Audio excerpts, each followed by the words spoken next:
I'd like to bring the Village of Ortonville Council meeting to order on this date, January 22nd, 2018.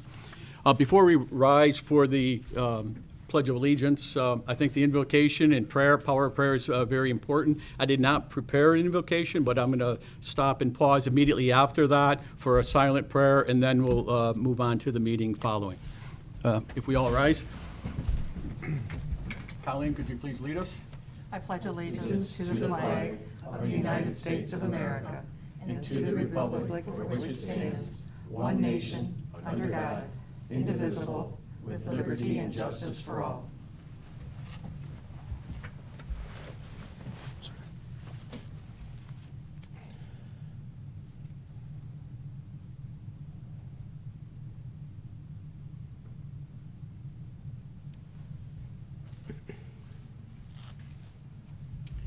Amen.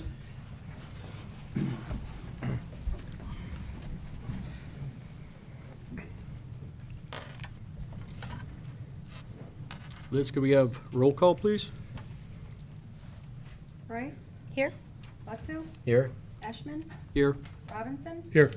Skornica? Here. Sleva? Here. Wills is absent with notice. We have a pretty detailed agenda in front of us tonight. Liz did a very good job assembling the agenda. Yes, you did. And I guess at this point, does anybody have any questions or any comments on the agenda before we move to? I do.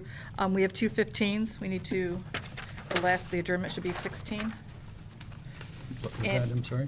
We have two 15s, public comments and adjournment, so just change adjournment to 16. 16. And I don't see the DPW new employees introduction on the agenda. Yes, I was going to discuss that in the administrative updates, but I can update you now if you like. Okay, Yeah, just- so there was some scheduling conflicts with the DPW. Liz reached out to them, and we're planning on having it next meeting. So, Okay. So rather than putting it on there and just taking it off. Okay. Other than that, I make a motion to approve the agenda as amended. Second. Okay, we have a motion by trustee Skornica and seconded by trustee Butsu. Yes. All in favor of the, is it all in favor? That being all in favor, please say, indicate by saying aye. Aye. Opposed? The motion passes.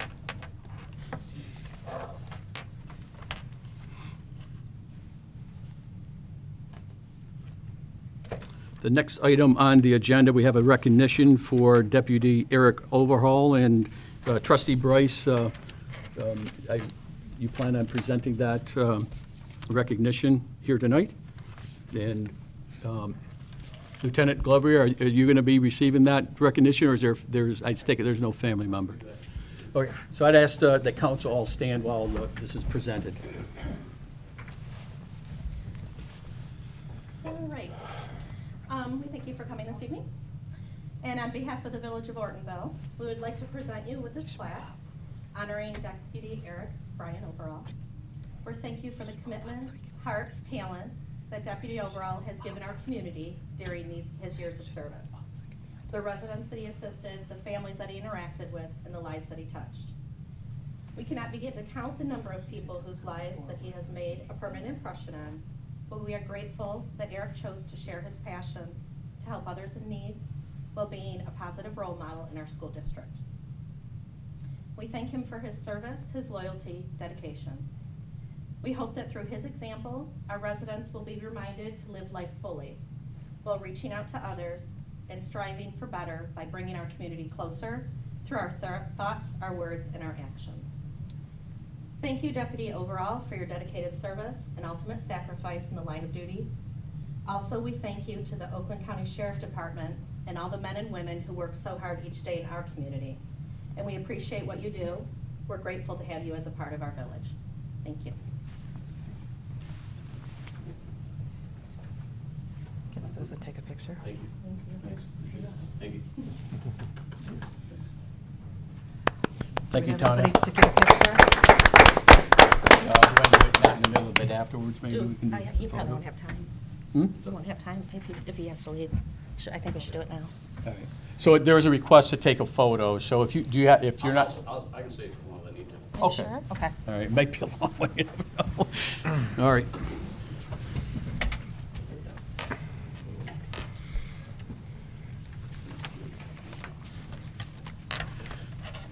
Okay, so the next item on the agenda is item number 6, the approval of council minutes. These are minutes from the regularly scheduled meeting from December 11th, and also from a special meeting that we had held on December 14th.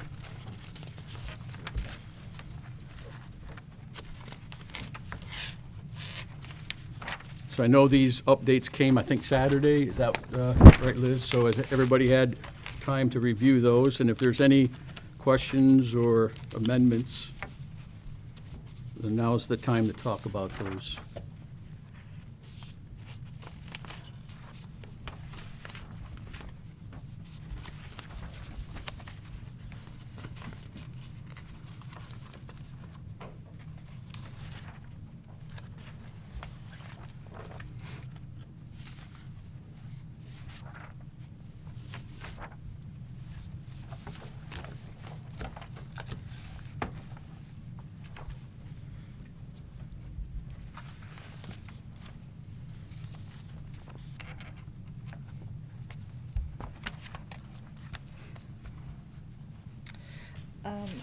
I guess maybe just a suggestion that we add on page 3, under new business, the storage of RVs and campers, that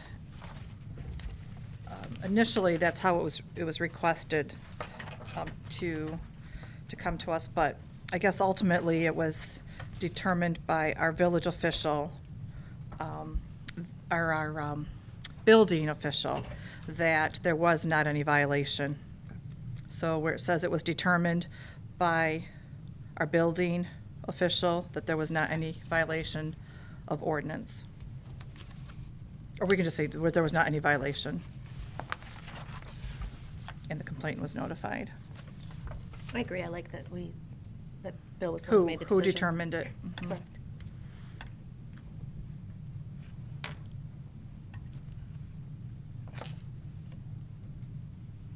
Liz, do you have that as part of the, could you please just reread that, just to make sure we got that captured? It was determined by the building official that there was not any violation of ordinance, and the complainant was notified. All right. Thank you. Is there anything else? I'm looking on page 4, C, chicken ordinance update. The last sentence. It was determined that the Planning Commission would attempt to address the concerns of both council and interested parties and try to lean towards a compromise. I viewed that today, and I don't know that we determined that at all, and I'm not sure who determined it. Well, I think it was at the time of the discussion, it was talked about that the Planning Commission was going to work towards some mutual wording to that. So it was more a discussion note at the time of the meeting. So it wasn't like it was determined that it was going to actually happen, but that was the plan at the time it was discussed in the meeting. So should we put some different wording in there? Rather than to say it was determined, They said attempt to address. I would say the Planning Commission would attempt, I would say, cross out, it was determined, and I would start and say, the Planning Commission would or will attempt to address the concerns of both council and interested parties and try to lean towards a compromise. So I think that's what it says. So the last sentence says, it was determined by the Planning Commission. She wants to strike, it was determined that. She just wants to start the sentence with Planning Commission. Oh, would, okay. Will attempt to address the concerns of both council and interested parties and try to lean towards compromise. Is that, so we're just striking the first 4 words of that sentence? Is that what you're recommending? That's what I'm recommending. Yeah, I don't see anything wrong with it. It says It doesn't really change the meaning, so.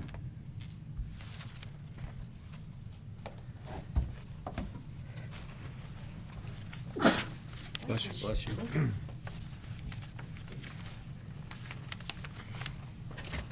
Was there any other, Well, what did we decide? Are we gonna, we're gonna strike we're those? striking the first four? The first four, the first and four words. Right. Well, yeah, if you watch the whole conversation, which I did today, at the end of the meeting, there were still 7 council members who had different opinions about what was going on and how we were, and the process that we were supposed to use to accomplish. Yeah, I think, It was very confusing to me, so. yeah.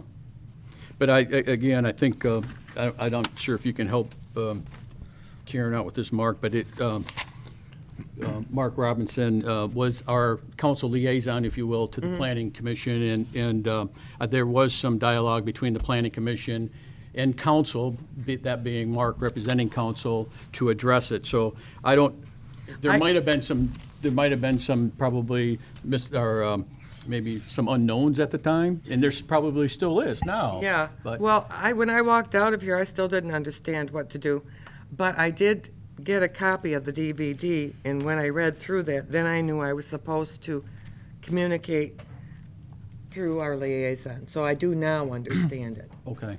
But So- at the time, it was, Yeah. there were 6 or 7 different opinions about what we were doing and how to go about doing it. Okay, so you're good with striking the first 4, and we'll Yes, just I'm leave good the with last that. sentence, so, all right. Is there any other questions or concerns with the minutes? No. There being no further, so then, do I hear a motion? Or can I accept the motion here? Are we just doing them separately, correct? We need a motion. Do we Make a- need to do these separately, or can we do them all? We gotta Two do it separate. Okay, all right, Okay. thank you. So I'd like to make a motion to accept the December 11th, 2017 minutes as amended. Second?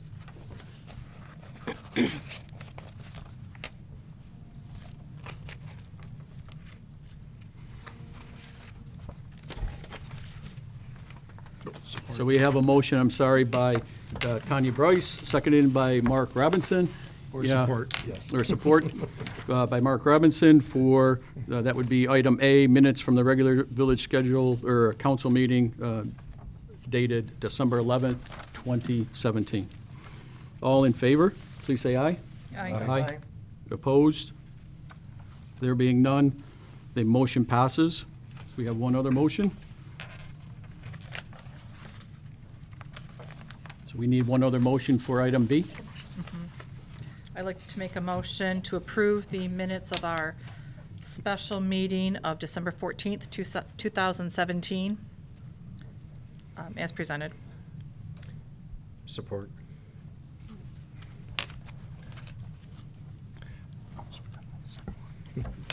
So we have a motion by trustee Skornica, supported by trustee Butsu. All in favor, please say aye. Aye. Aye. Opposed? There being none, the motion passes.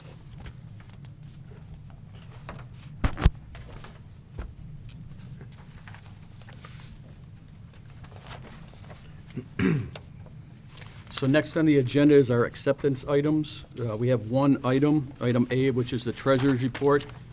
I do want to recognize Beth for putting together the detailed reports over 2017 and assembling this report for us for this meeting. Anybody have any questions for Beth? She is in attendance tonight. If not, we can move on to item 8.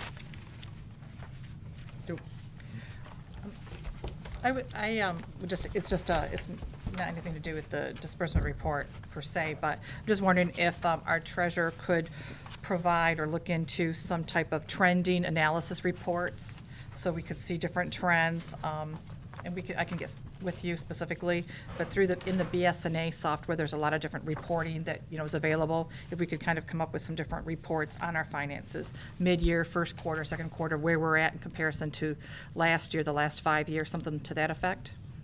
I think that'd That'd be nice. I'd like to see It would be that. interesting to show I'd like to see, so we Where we are can in see the where we're budget. at, Sure. where we're, That would be nice. And the data's there, it's just putting it into a format that we can all, so we can see, like I Yeah. said, where we were last year at the same time, and just we can keep tabs on, in the budget, just different things by line items. Thank you.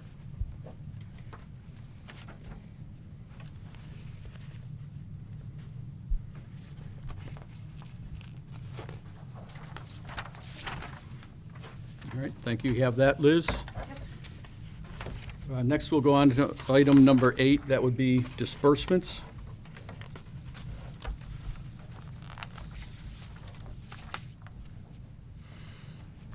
We have a fairly lengthy list of disbursements for, this would be for the time period December 12th through January 15th of 2018.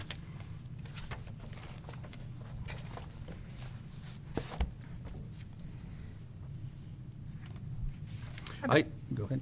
Oh, I just have a question on number 11. The M15 Heritage Route Committee, who is in that committee? Is that what you're gonna ask? Oh, I'm sorry? The treasurer, Beth, sits on it for the village, but she could probably tell you Oh. who comprises the committee. Okay. It is comprised of different officials and it runs from Clarkston to Bay City. And we have a meeting Should come every up here. 2 months, just to discuss stuff on M15. Right now, we're talking about the M15 garage sale that goes on in May. So is there also, Beth, someone from Brandon Township on that committee as well? Kathy Thurman. Okay, And I all believe right. she is the treasurer. Oh, okay. All right. All right, thank you. Is there any other questions? I don't have That any. was my question, by the way. Yeah, I don't have any. I'm good. So I'd like to make a motion as long as these expenditures are are in accordance with our proper expenditure procedures, I'd like to make a motion to approve the invoices in the amount of $14,330.28. I second that.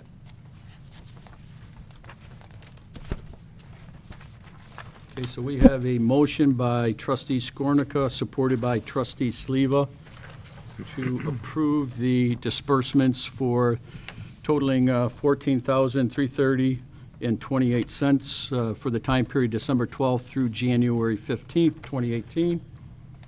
This will need a roll call vote. So Liz, could you help us out with that, please? Watsu, Yes. Ashman, Yes. Robinson, Yes. Skornica, Yes. Sleva, Yes. Bryce. Yes. Okay, looks like the motion passes.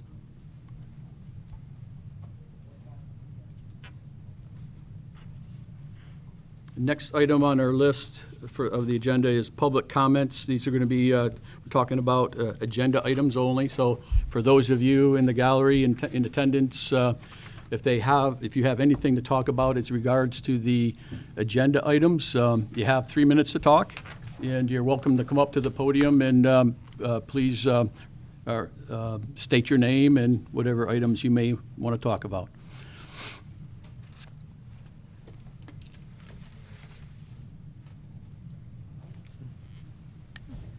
I'd like to comment on the plaque for Deputy Overall.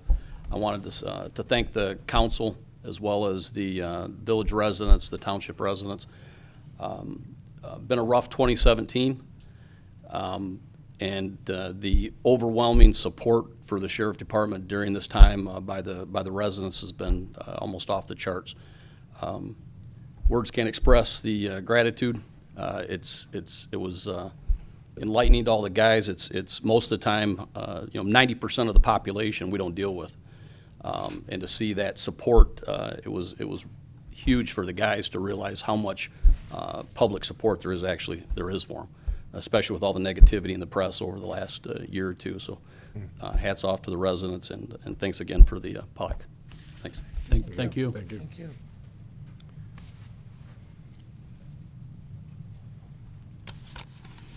Next item on the agenda, we have item number 10, which is the items from the trustees.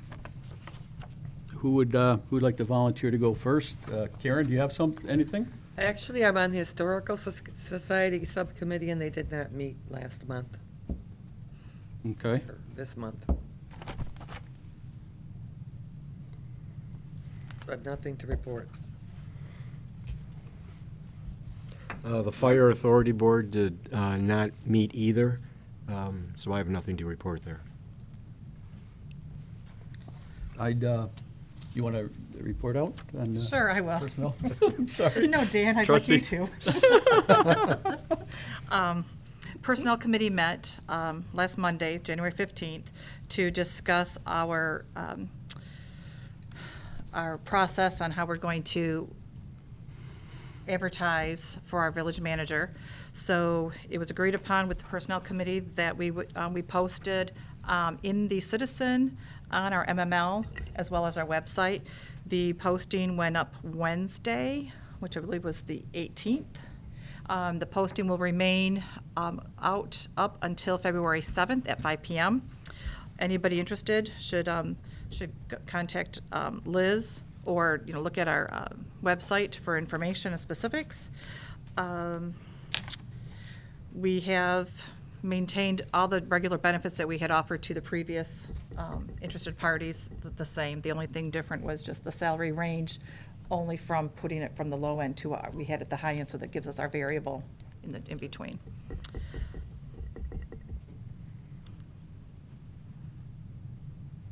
That's it from personnel. I had a couple questions.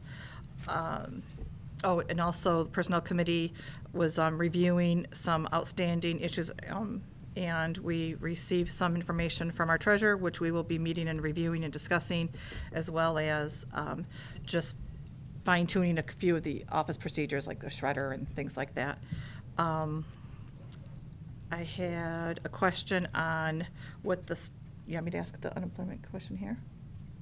Sure, you can. She I can have a ask it if question there's- on the status of the unemployment claim. Beth or Liz, do you have a status of that? That was from a while ago. I didn't hear anything about it. I do not. That didn't funnel through me at all. Okay. so. Beth, do you know what the status of that? Was that made? Yes, there is a claim out there, and we will be getting an invoice. We haven't gotten it yet, but we will be receiving one. That's due, I believe, it's in March sometime, that the invoice will be due. So it was a successful claim? Yes.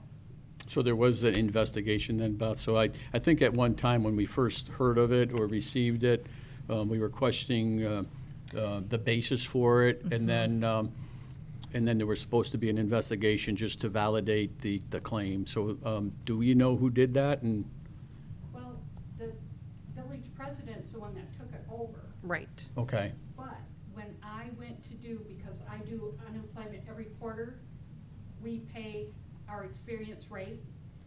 And when I went in there, there was an amount in there that was due. And so I called them because I didn't know what it was. right. And that's when she told me what it was. All right, so my guess I'd like recommendation to- is before we do pay it, that we talk with President Wills and make sure that the claim was properly vetted, or make sure that it's a valid claim before we pay it. So an invoice is one thing, but we should have a certain amount of time to be able to Appeal validate it. the claim, to make sure it is what it's supposed to be, right? So there are some council members that are in doubt of it, so we just have to make sure that the procedures are followed before we make the payment, all right? So, But it was paid out, oh, it was paid out already? yes. See, it gets paid out and then we get billed I guess I'm just Yeah, so requesting some more information. you're saying the Oh, I see. unemployment What you're talking agency paid it, that we haven't. But we didn't they appeal paid it. We haven't paid it out yet. So for our purposes, the Village of Ortonville has not paid it You yet. can still appeal. Correct. Yeah. So They'll have to pay what it my The rec, recipient did get, I'm sorry? the The res- person that the claimant. filed the claim, The But that's up, claimant. they did receive it, and it did come out of our account. So we will have to pay it. Well, we can appeal it. I mean, I don't know, and I guess we don't have enough information to find out. We can, because it's Sure. already been paid out. no, We can- we just have to make sure we're following the right procedures, Beth. And you know what?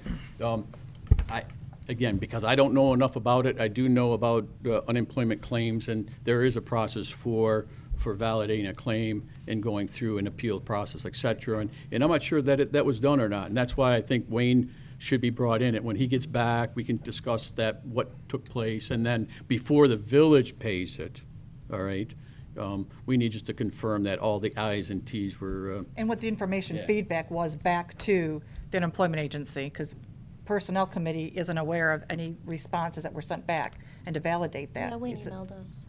when The he's- when he filled it- responses? mhm, When he was filling it out, because Beth and Wayne. Right, but were both since, on it. that time, yeah, we Yeah. just need to discuss it with Wayne. all right.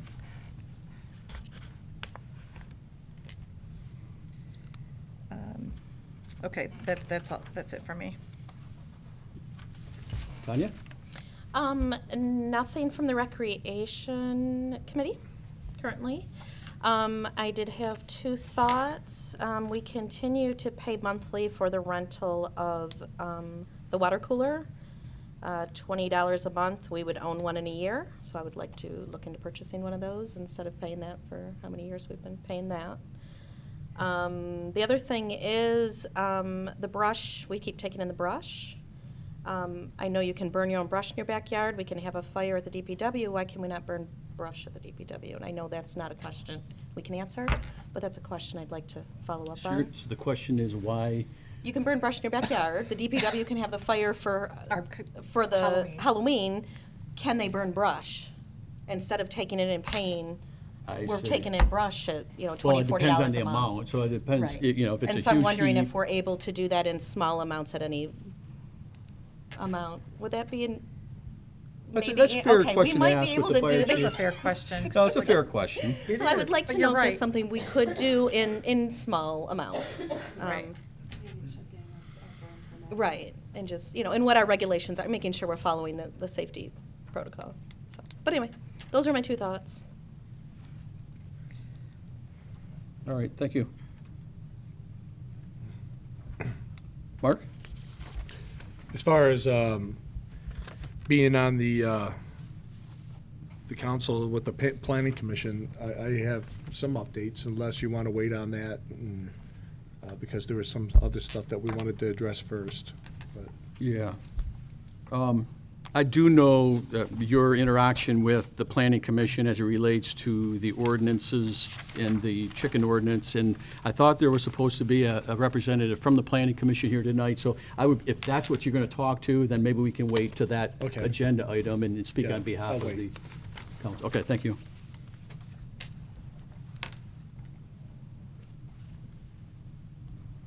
And I have nothing to add. I am part of the Personnel Committee, and I thank Colleen and Tanya for addressing the last meeting there.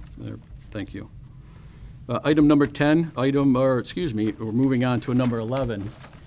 Items from our village administrative. In this case, it will be Liz. Liz has prepared an update as to some of the action items that have been going on in the office as of late. I do have two things to add when we've gone through it, You said you do? so. I have two things to add, so. So, do you want to add them when you get to them, or you want to talk to it now and then, Well, we've already discussed the DPW, so I don't have to add that. Okay. And then, the two other things were, I've already discussed with Wayne and, let Dan know, but on February 2nd, which is a Friday in the afternoon, I will be attending a DNR passport grant workshop on behalf of John and Brighton. There is no cost other than just the driving to Brighton for that. And then the second thing, it was suggested by the village president to have a special meeting where we can have a closed session to discuss ongoing litigation. I guess he has some updates for that. Okay. And that meeting will be We have- following?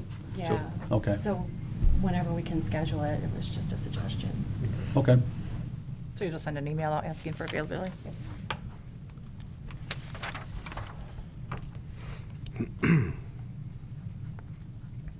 Shit, those were the two additional items. And then, were you going to go through this, or was this just for our review? How did you want to do that, Liz? Well, I think the big things were that the railing has been completed by Bob over there at the old mill. I know Yep. that was a concern. Should these things have been put under old business? Well, they were actually on administrative updates last month, so I guess it's up to you. I went over this with Wayne, so I put it where he suggested. Some of these look like they would be in a village manager update as well, right? So I think she's kind of filling in for. Sure, but I mean, because we've had some of these topics on our previous agendas, just to keep things flowing so that it doesn't fall off, I think it's beneficial to keep things where they were at. And if it was new last month, then it's old. And just so that residents can follow it, I think it might be easier for us, to follow it as well, that it remains on the agenda as old business so that there's something out there. So we know, the residents know that what we're talking about, if they wanted to talk about the porch railing, they know it's on the agenda. Otherwise, they don't know it's out there. Okay. But how many of these are closed, though? I mean, so And that's- items that are left open, I can understand leaving on the, as old business But I- for continue. But I also think that when it's old business and it's been installed or erected or whatever the case may be, that just Then it wraps falls everything up and that closes it out. And the residents see that, the railing was completed last Friday, da-da-da, and it's closed out. That's the end of it. I just think Okay. it just tidies things up and things don't fall through the cracks. Okay. That's my suggestion.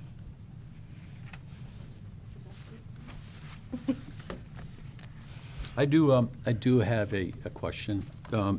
In your second bullet, you talk about Mill Street / Crescent Hill Drive street light. And I know further in the agenda, we're going to talk about some updating on street lights as it relates to LEDs.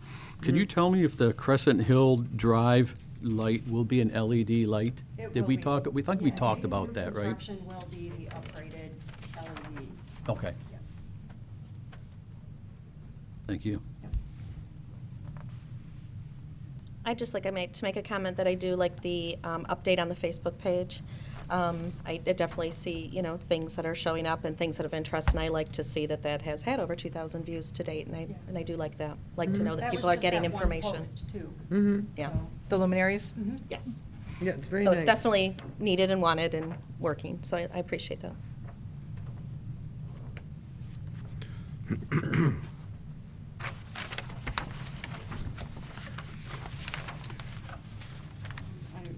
I don't know if you want to go through them all individually or just read it. I could read them, or we could not. Well, you If you can- wanna Well, go- the only thing, it won't be noted in our minutes if we don't discuss them. Okay, so we'll go one by one. We've already talked about the porch railing at the old mill. That has been repaired, and that was repaired in-house through our DPW, and Bob did that. We just talked about the Mill Street Crescent Hill Drive lighting, so that is, it looks like it's anticipated that the light will be installed in February sometime, or by no later than March. Is that, okay, that'd be good. They're saying it's going to take about 6 to 8 weeks to complete that. We also have an update on the Ball Street light that's between James and Narren. The update there is the light has been installed on Ball Street, and it's been confirmed that the DPW, from the DPW, that light is operational and running. The next item on the administrative update would be the Facebook page update. So this was for the public's viewing, and I know council's aware of this. At the council's request, I've been added to, so it's, in this case, Liz has been added to the joint Facebook page as the administrator. Liz is planning to post the page in emergencies only. She will route the routine postings through Greg Norman.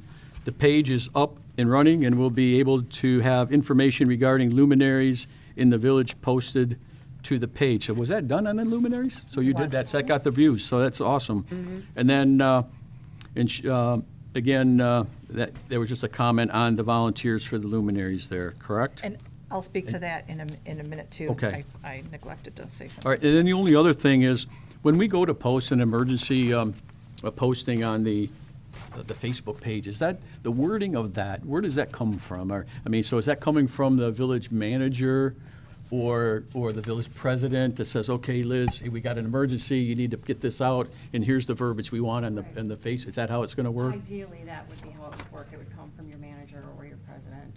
All right. Or your IT person. Okay, so that way we have the, I mean, in a case of emergency, we just want to make sure that the right message is out and there's no conflicting, so that's why I'd ask. Yep. All right.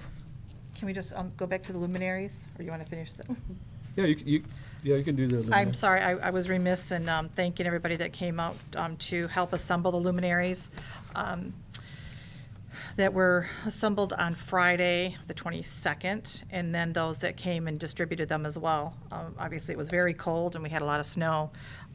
They were pretty much all lit, so I thank the residents for doing that. And I did post pictures, or have Liz posted pictures on our Facebook page and our website. And I hope that I was not remiss in forgetting anybody. When we did the citizen article, we categorically put the names, put the category, the Boy Scout troop and the Girl Scout. And then on our website, I believe, we put the individual names. So forgive me if I missed anybody. I tried to, read everybody that signed in, but thank you again. It was a great success. And thank you for coordinating that. Thank you My very pleasure. much. The next on the administrative update list is the CDBG program year 2017. Did you want to comment to that, Liz? Or I just wanted to point out that the government has released the funds to the state and the county. So now I can start the process of putting an ad in the newspaper requesting bidders for the emergency services. And then the idea would be to have that funding fully expended by the end of the third quarter of this year. Okay. And these are your notes here and your updates. So did you want to talk about the Dodge Ram truck? It looks like we're going to get ready to sell that. Yes, we had discussed in the November or December meeting, it was okay to go ahead and advertise for bidders for that vehicle. I've got the verbiage and everything I've got it all written out, ready to go. I've had John review it and Wayne both reviewed it. And it's, we're very specific to selling as is, and that the village could, reject any and all bids if we so chose to do so. Okay. That truck should go pretty cheap. I know it's been well used over the years, so. A good car wash, you never, Then we have a bridge inspection report. Right, we had discussed that also, I believe, in the November or December meeting, because we hadn't received the actual report. Yep. I do have the reports. The bridges were all listed in good condition. The Kersley Drain, the culvert portion was listed in fair condition. I don't know if John reviewed these reports. Supposedly they were mailed to us back in September. I never saw them come across my desk. So I do have, if you guys wanted copies, I have a couple copies with me if anybody wanted to look at that. Is that electronic, by the way? Is that electronic, so maybe you can PDF and send it to John and have him review it, maybe? and ask him if he reviewed it. Okay. And then could you post those on our website so that anybody that would want to see? I would imagine so, if you would like me to. That would- I think it'd be nice to post out there for any residents that may be interested.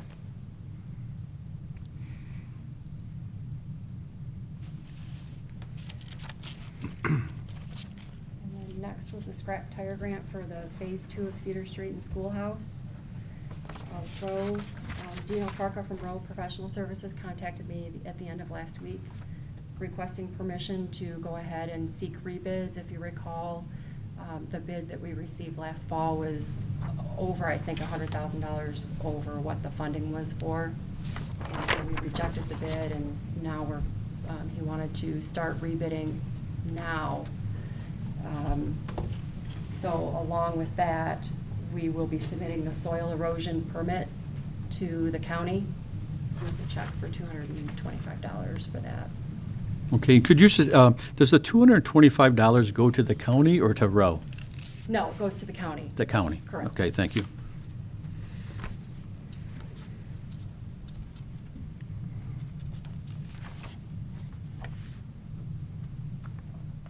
And then the last item? The last item, the gentleman that we had here in December, the December meeting, who did attend our special meeting, was very helpful in the office. I did submit a letter to his teacher administrator indicating that he did come in, he did do his volunteer work. We did uncover some very interesting stuff. We had him quality checking the property files, and I would say the overall quality was at about 75%. So I'm not sure where we want to head with that. Most of the, there was one file that a stack of pages did not scan into it. Most of the other deficiencies were pages being out of order, date order, how we had requested them to be loaded. So is there a list of any open items that may have been found that have not been addressed, or are we 100% now, or? No, we're still, it's a manpower thing, we're still working on it. So I have the actual files that he spot checked that there were issues with, I have marked that I need to go back and redo those files. Okay, and when you say redo them, we're talking about scanning now? Scan them, Okay. correct. All right. I have All a right. question. Is this something that you would require some additional assistance? I mean, could we bring in an intern to also assist in that so we can put it to close? Absolutely, I would imagine so, yes. And how It was many very hours helpful. are We you, had- how many hours are you thinking that you might need to do this? I would say a very good thorough spot check of each box takes at least 30 to 45 minutes, and I've got 6 or 7 more boxes that need to be spot checked, plus the 3 boxes that have to be fixed. So I would say maybe at least 2 4-hour days for somebody. So Sean's just finishing up. Is he was only in the office for a half day. available? So it only makes sense for the person that was actually digging into it and found it, if there's any way, maybe, I don't know what his schedule is, but it would make sense so that it doesn't, somebody new doesn't have to come in and kind of reinvent the wheel with what we've learned already. Maybe you can reach out to Sean. I'm just throwing it out there. Okay, if you would like me to, I can. All right, Okay. Yeah, I agree. that's a good idea. Thank you. Yeah, and I'm sure the school would probably cooperate. All right, good update, Liz.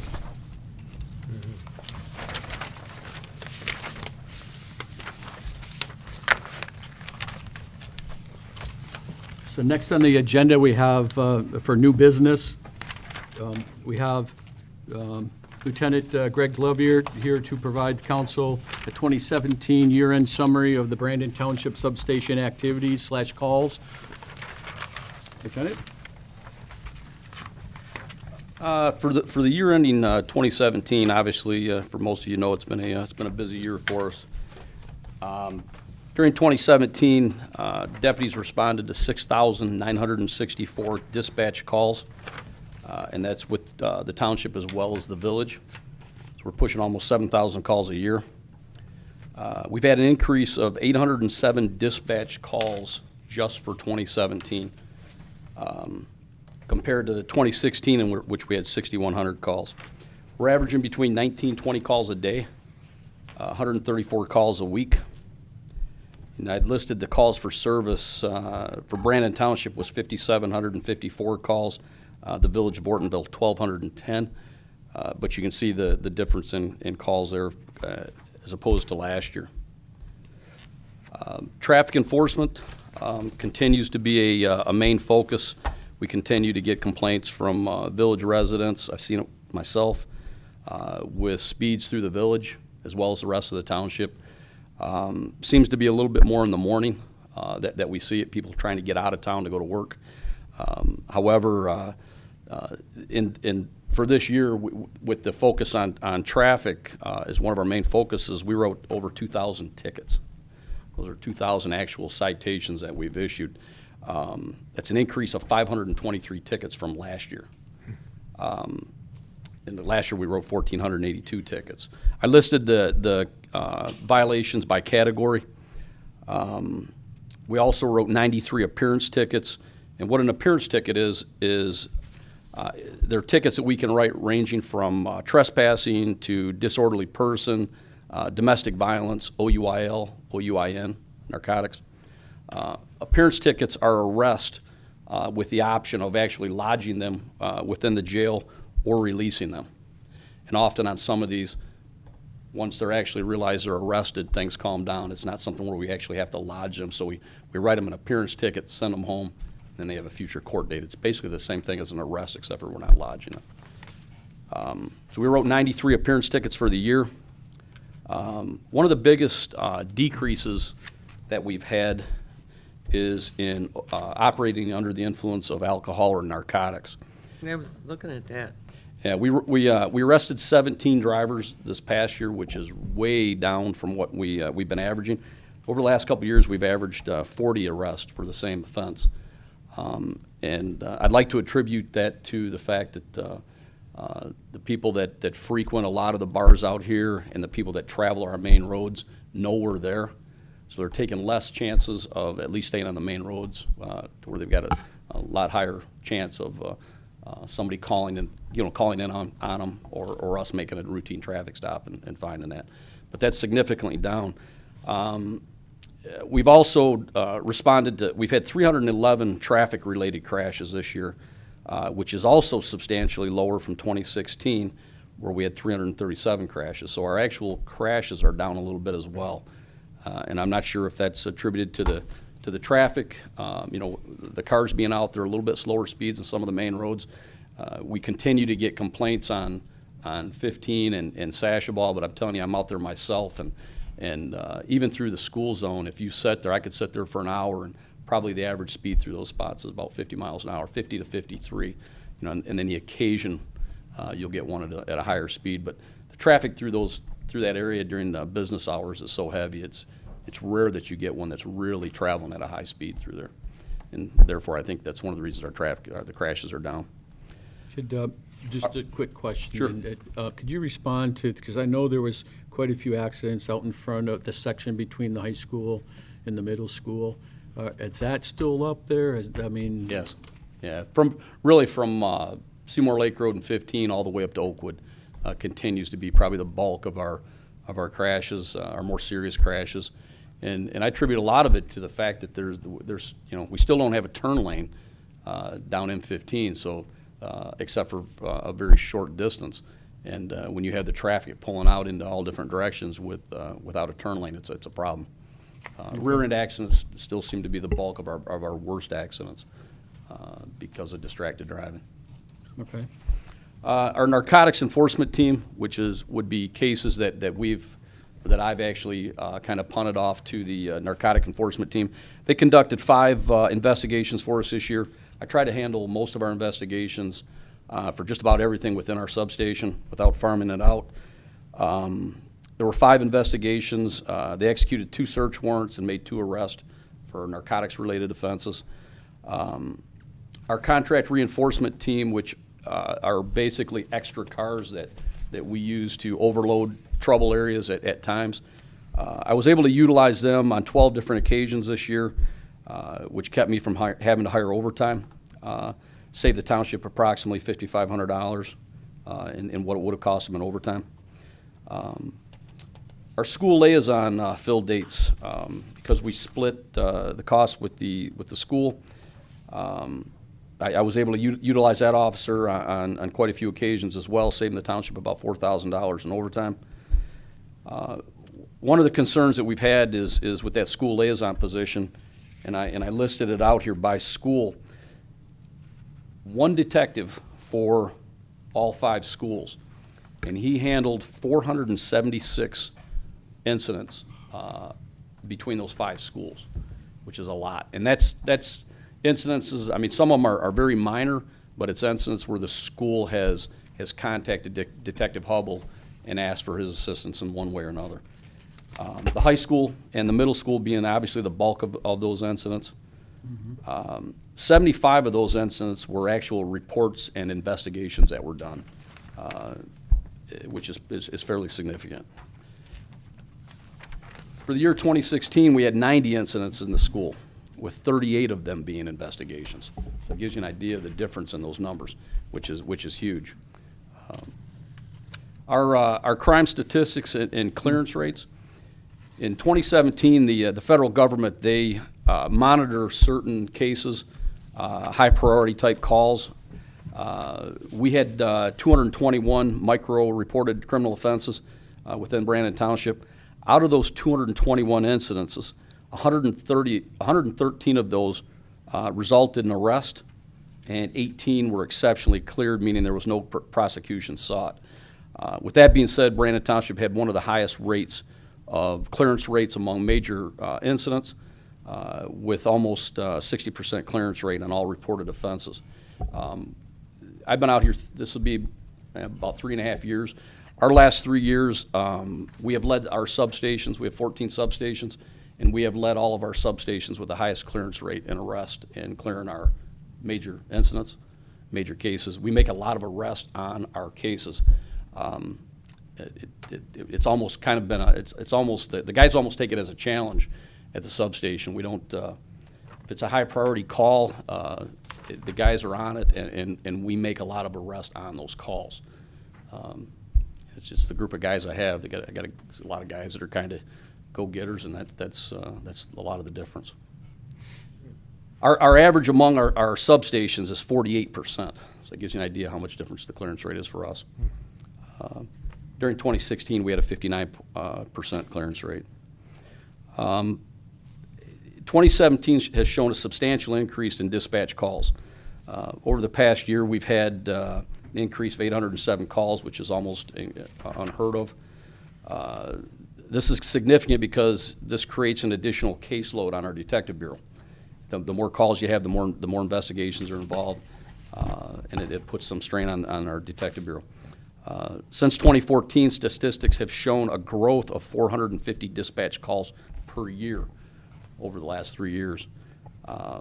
School calls definitely affect our numbers because it's considered a dispatch call because it's taking an officer out of a rotation. Even if we didn't count the school calls, if I wiped out every school incident, we'd still be 331 calls ahead of last year. Traffic enforcement has shown an increase in traffic stops, which we believe has resulted in significant decline in traffic crashes, as well as a major decline in OUIN arrests in the past 3 years, and credit to a heavier police presence on the township roadways. We've made a strong attempt of being more visible on the main roads traveling through the township, including back roads, by making more traffic stops and working radar in heavy complaint areas when possible. Our back road patrols totally, of how busy we are, the type of calls we have dictate how much time we get on the back roads. When we're running 2 cars a shift minimal, on Wednesdays 3 cars, sometimes 4 cars, is really about the only day that we get to do a lot of proactive things. Most of our calls, especially on afternoon shift, everything's reactive because we're almost running call to call. I'm proud of the guys assigned to the substation. I've got an outstanding crew right now. If it wasn't for their hard work and dedication to our community, we wouldn't have the clearance rate that we have. You know, the state of Michigan keeps track of those major incidences, and the guys take pride in solving those cases. So it's made a huge difference. I did include that micro summary report of incidences, and it shows last year as well as this year, so that you can take a look at it. I'm not going to go through it. There's a lot to go through. I also included the top 20 offenses for Ortonville. You know, of course, assist citizens still seems to be the main one. we get a lot of people that walk up to the substation and you know, ring the bell or knock on the door that ask for assistance. Probably more so now than ever. I don't know what it is, but that has really increased. And of course, assisting the fire department. We run on every fire department run because often when we get there, it really isn't a fire department issue. It ends up being a police issue. So that continues to be the bulk of it as well. I listed the event count by incidents for Ortonville because we record those separately, and then I also did the same thing for Brandon Township. And then I also included our citations. It'll give you an idea what type of tickets we write. I list all of our tickets, and they're substantial. Yeah, it's a pretty detailed summary there on the line items and whatnot. But I think on behalf of council, I think I can speak for them that we're equally as proud of you and your team and the level of engagement that your deputies put out there each and every day. I think it was evidence on even the recognition that we've had for Deputy Eric overall. So again, we appreciate your support and. Like I said, the support by the community during Eric's thing was really nice because I'll tell you the guys start losing fact of how much support they actually have. Like I said, you know, the majority of the population we don't deal with on a daily basis. And it's like every business has their 10%ers. Well, we have our 10%ers that we deal with on a daily basis. And even those people, believe it or not, have come out and support. So we appreciate it. All right, good job. Good. I do have a question, just for clarification, on page 2, where the traffic enforcement, so where you say that there's a total of 2,005 traffic citations, and you included warnings in that as citations, 398. But that's a warning where, you know, you pull me over and you say, oh, you know, you got to slow down. Yeah. That's a warning. That's not a citation. It does not count through the court system. It's a warning. I mean, we have an option So of that number is that inflated then a little bit by the 398 because it's a warning? yes, yeah, yes. We write our share. I mean, we try. The guys we go out of our way not to write township residents for the most part. I mean, we know that the support's there, and we try not to ding every township resident that we come across. I've pushed that the last few years.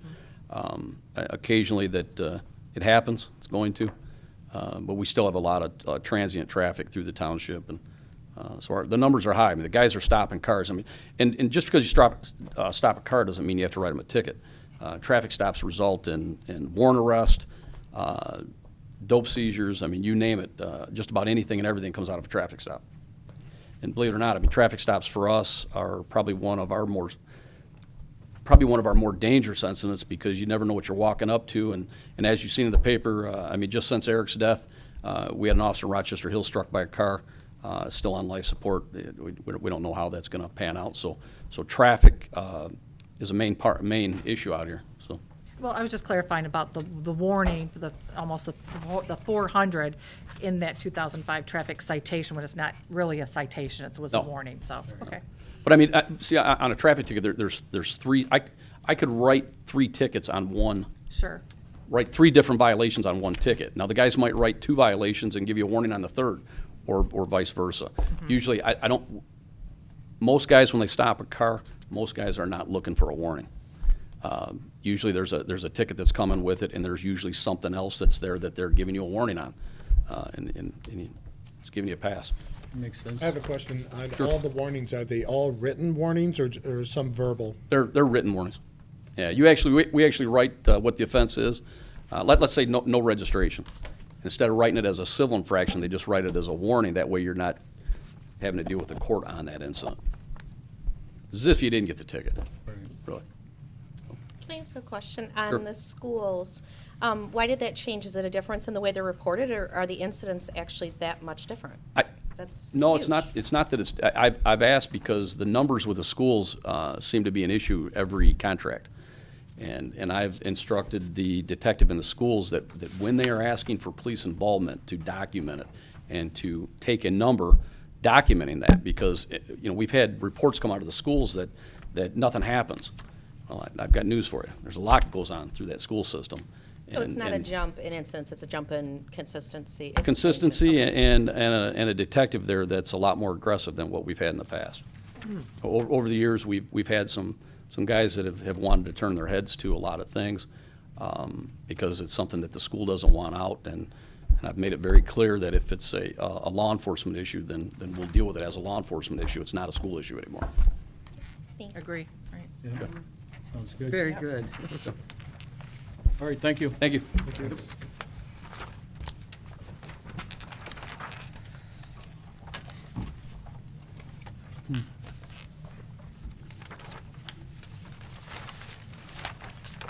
Okay, next, under new business, I was informed by Liz prior to this meeting, Greg Norman was going to be here in attendance for this recommended motion. However, I learned that Greg injured his wrist, and he is hopefully mending and home by now. Not really sure what happened, but he did have an injury which prevented him from showing up here tonight. So item B is the cable coordinator contract renewal. This is the cable coordinator contract for Greg Norman, and it was approved at the last Brandon Township Board meeting on January 8th, 2018, and was provided for our review. So I guess at this point, does anybody have any questions with Greg's contract? It was provided for us in the packet for us to review over the weekend. I do. I didn't see, and maybe I missed it, but I didn't see where it's indicates that he is the Facebook administrator, the community Facebook administrator, and he's responsible for that. So I do know, reading this over, it was a ditto from the previous, his previous contract, so there was no amendments to the contract other than I believe it was a 2% increase that was approved. Right. So it does make sense that if it was a ditto from previous contract, that this may have not been included in the contract. I just wondered, though, whether it's a ditto or not, since we're signing a new one, it should have been in there because that's a new function. You know, I mean, to ditto a contract when we've added, an additional responsibility, I think it should be spelled out in there that he's the administrator, primary administrator for the community Facebook page. Yeah, and unfortunately, Greg's not here to be able to talk to it, nor Kathy. Obviously, Kathy would be the right person. Which I'm not 'cause sure she's why got- Kathy didn't put it in there either, but. Yeah. But I don't know that the omission of it, if you will, or the fact that it's left out, does that warrant us not moving forward with the motion? I don't believe that's the case. I do believe we should note it, and if we can amend it somehow moving forward to just include a bullet under the services of the cable consultant. That's what I think is a suggestion to Kathy, and then Kathy can Yeah, handle it. I'm how just she making chooses to. the suggestion that it was approved without that, and it should be included, that's all. Okay. And then maybe, Liz, we can have an update next meeting on that addition then, all right? Does anybody else have any other questions on Greg's contract? No.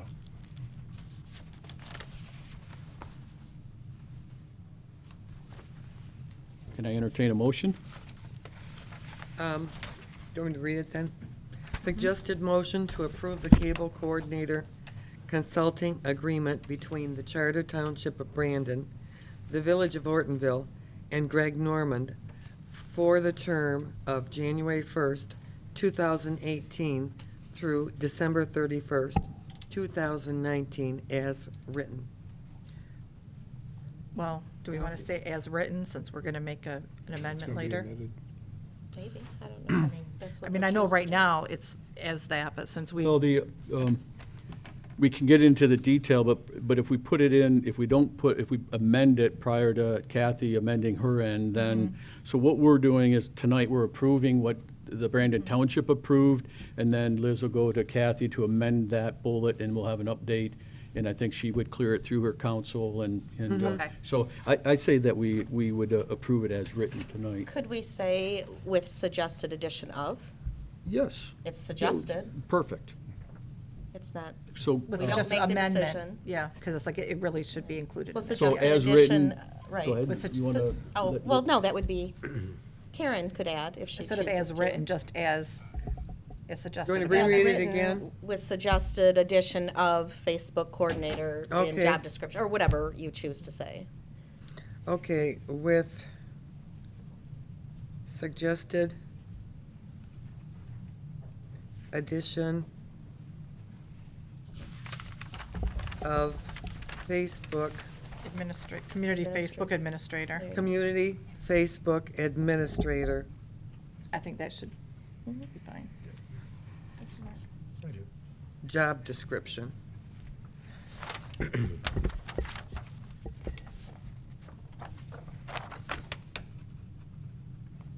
Services, I think it's listed under services, right? Yeah, Job rather than job, because he's got a large job description, so what, Right, just services.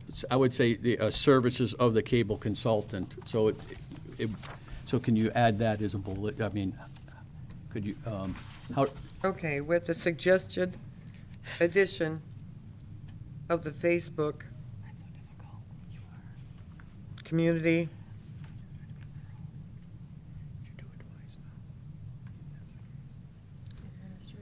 administrator. Are we putting that as part of the job description, or? It's No. listed under services, not job description. there is a page for services of the cable How consultant. about duty? Usually those are duties. How about duty? But it's under so we're just referencing the existing Okay. contract now. Yeah, gotcha. So it would be services of the cable consultant. So we Okay. don't change, we're just adding a bullet under that item. Okay. So Liz, could you help us out and reread that for us, please, the motion? Okay, I've got to approve the cable coordinator consulting agreement between the Charter Township of Brandon, the Village of Ortonville, and Greg Norman from the term of January 1, 2018 through December 31, 2019, with suggested addition of Facebook Community Administrator under Services, bullet point 1 under Services. I'd say Community Facebook. Community Facebook? Not Facebook. Yeah, I got that. Yep, okay. Yeah, I've Yep. got it. I just, That sounds good. Can I Thank you. entertain Good a job, motion? What was that? It's a good job, Karen. Oh, I thought you, I thought you were. No, that's. well, now we Okay, come. That so was we have a definitely support a then? group effort. So, again, so it's, the motion was made by trustee Sleva with an amendment, and then supported by trustee Butsu. And can we have a roll call for that, please, Liz? Eshman, Yes. Robinson, Yes. Skornica, Yes. Sleva, Yes. Bryce, Yes? Butsu. Yes. All right, perfect. So next on the agenda is the SEMCOG membership, and I'm sure most of you, some maybe Mark Robinson, you're not familiar with this, but this was brought to our attention a while back ago from our previous village manager. And as much as I appreciate our DDA director to be able to step in, I'm recommending until we find a village manager that we table this motion and this item so that we get our village manager established, and then we can identify any other supporting council person, and/or possibly you, Liz, because I think we did talk about you possibly supporting that membership as well. So at this point, I'd like to table it if council does not mind until we do have an established village manager. Well, this is my concern. Our goal is to join them and be a part of the grants that are available. If we don't join, we are not a part of the grants that are available. So would we not have a representative go to be a part of that? So Yeah, we so- can utilize the services that are available to us. That's why we'd like to join. Yeah, So if I hesitate on waiting, that's a whole nother year until we can work on, the items that our goal was for with this. I guess I thought we already joined. I thought that was already done, but apparently it. The it got dollars lost to in the join, transition. or the monies were approved by council to join, but that membership never was executed. And then I do, to your point, trustee Bryce, I understand that there's information out there, but really, with John Lyons working afar, which we've all agreed to, and we're going to talk about this later in our agenda, just to execute any of those and you get all this information, we can, to my knowledge, we can sign up at any time. It's not a time-sensitive membership, so at any time you could join SEMCOG. And so my point to that is, I don't know that we're going to even be able to act on any lessons learned or information that comes from SEMCOG with the structure that we have now with John working away and whatnot. So, and I do have, again, the asking, and again, Matt, I do appreciate you stepping up. I know you were asked and solicited to step in on the village's behalf, so I do appreciate that. These things anyways. What's that? I go to these things anyways. Okay, all right. So again, my recommendation is that we table it, and I don't know, do we need a motion to table that? Matt, can I get your input, since you do attend, what would be the positive and negatives, whatever choice we do decide? Is there a benefit either way that you can think of offhand? I think you both have good points on the. Oh, I'm just in general, though. I mean, since you were familiar with it, like I said, I'm not trying to put you on the spot, but. As the membership requires that an elected official come up here. serve as the official representative. Do you want to come up here? Yeah, that's fine. I'm relaxed, but if you want to step up to the podium, you can do that too, Matt. All right. That an elected official serve as your representative, and then the elected official can appoint an alternate. So in this situation, I'd be serving as an alternate for the time being, until such time as we have a village manager to serve as the alternate, but the elected official is the official delegate to SEMCOG. Yeah, so, and did you say, you commented you do attend the SEMCOG meetings now? So- When they are of interest to the DDA and what might help to advance the DDA's mission, I've attended them. So you're getting the SEMCOG bulletins now through the DDA to your desk, or is a DDA member of the SEMCOG I've then? signed up for their email notifications on trainings and activities. All right, good.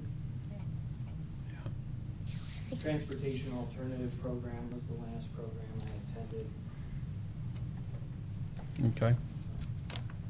Again, that's just my thinking, and if we have to, I don't want to be just me stating this. So if it is the council's wishes that we move forward with that, then I'm fine with that too. I don't want it just to be my decision moving forward. So that being said, I'd like to get council feedback as to whether we want to move forward with this or table it until we identify a village manager. Well, if we table it, because we don't have a village manager that would, even if there was a grant to pursue, we don't have anybody that could be pursuing it to begin with, right? Or if we just to have somebody appointed, since it is an elected official that's initially appointed, I mean, we could probably make that decision if it's one of us, right, an elected official, and then when the village manager comes on. But, I mean, I'm fine with tabling it. Or somebody volunteers to be the SEMCOG rep and move forward and Well, Matt has bring already bring the volunteered to. bring the information to us. Right. Well, other than an elected official, when it says, I mean, I'm fine. It doesn't, you can table it. Yeah, I can't, right now with my schedule, I can't volunteer to be the SEMCOG representative. No, so. I'm not asking anybody to step up now to volunteer for it, more we than table to it till just we get a comment on the manager. tabling of it. It's not, we're not wiping it off our agenda. All we're doing is moving it from January's meeting to, I would like to see it back on February's meeting. I'm hopeful that we'll have some more direction with our new village manager. Yeah, I think that's a good idea, just to table it to the next meeting, and that will have President Wells here to also address this. So All right. he may wish to get involved as the elected official. So All right. let's do it that way. Right, so we'll move to table that then, please, Liz. Next on the agenda, we have item D, which is the Brandon Township Library Parade Permit, easy for me to say. The Brandon Library has submitted a permit for their annual Book It, booking it for their library 5K and Dewey Decimal Dash to be held on Saturday, May 5th, 2018.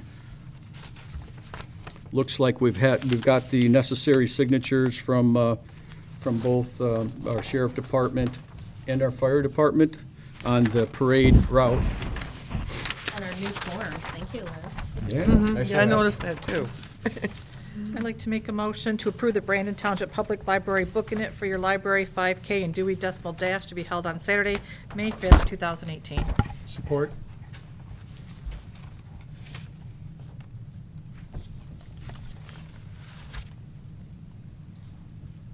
So we have a motion by trustee Skornica, supported by trustee Robinson. All in favor? Please say aye. Aye. Opposed? Motion passes. Now, Liz, you had this listed as a roll call. Could we do it either way on this case? Oh, it think- does not have to be a roll call, but if Okay, you want all it right. to be, you can. All right, thank you. Okay, motion passes. So, next item is item E, which is the Brandon Groveland Youth Assistant Board approval.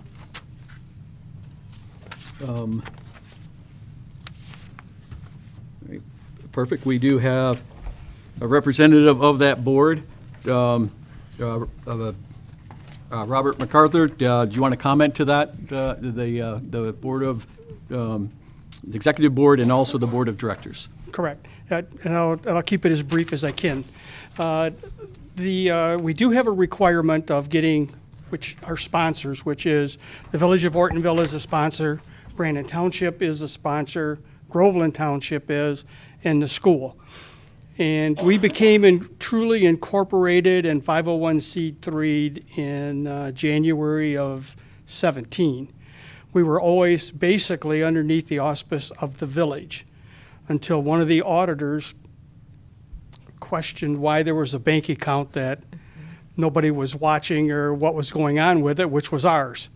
So we got everything straightened out, but now we're trying to make sure we keep up with the procedures that are correct. So we require to get that board of directors approved through each sponsor only if it changes.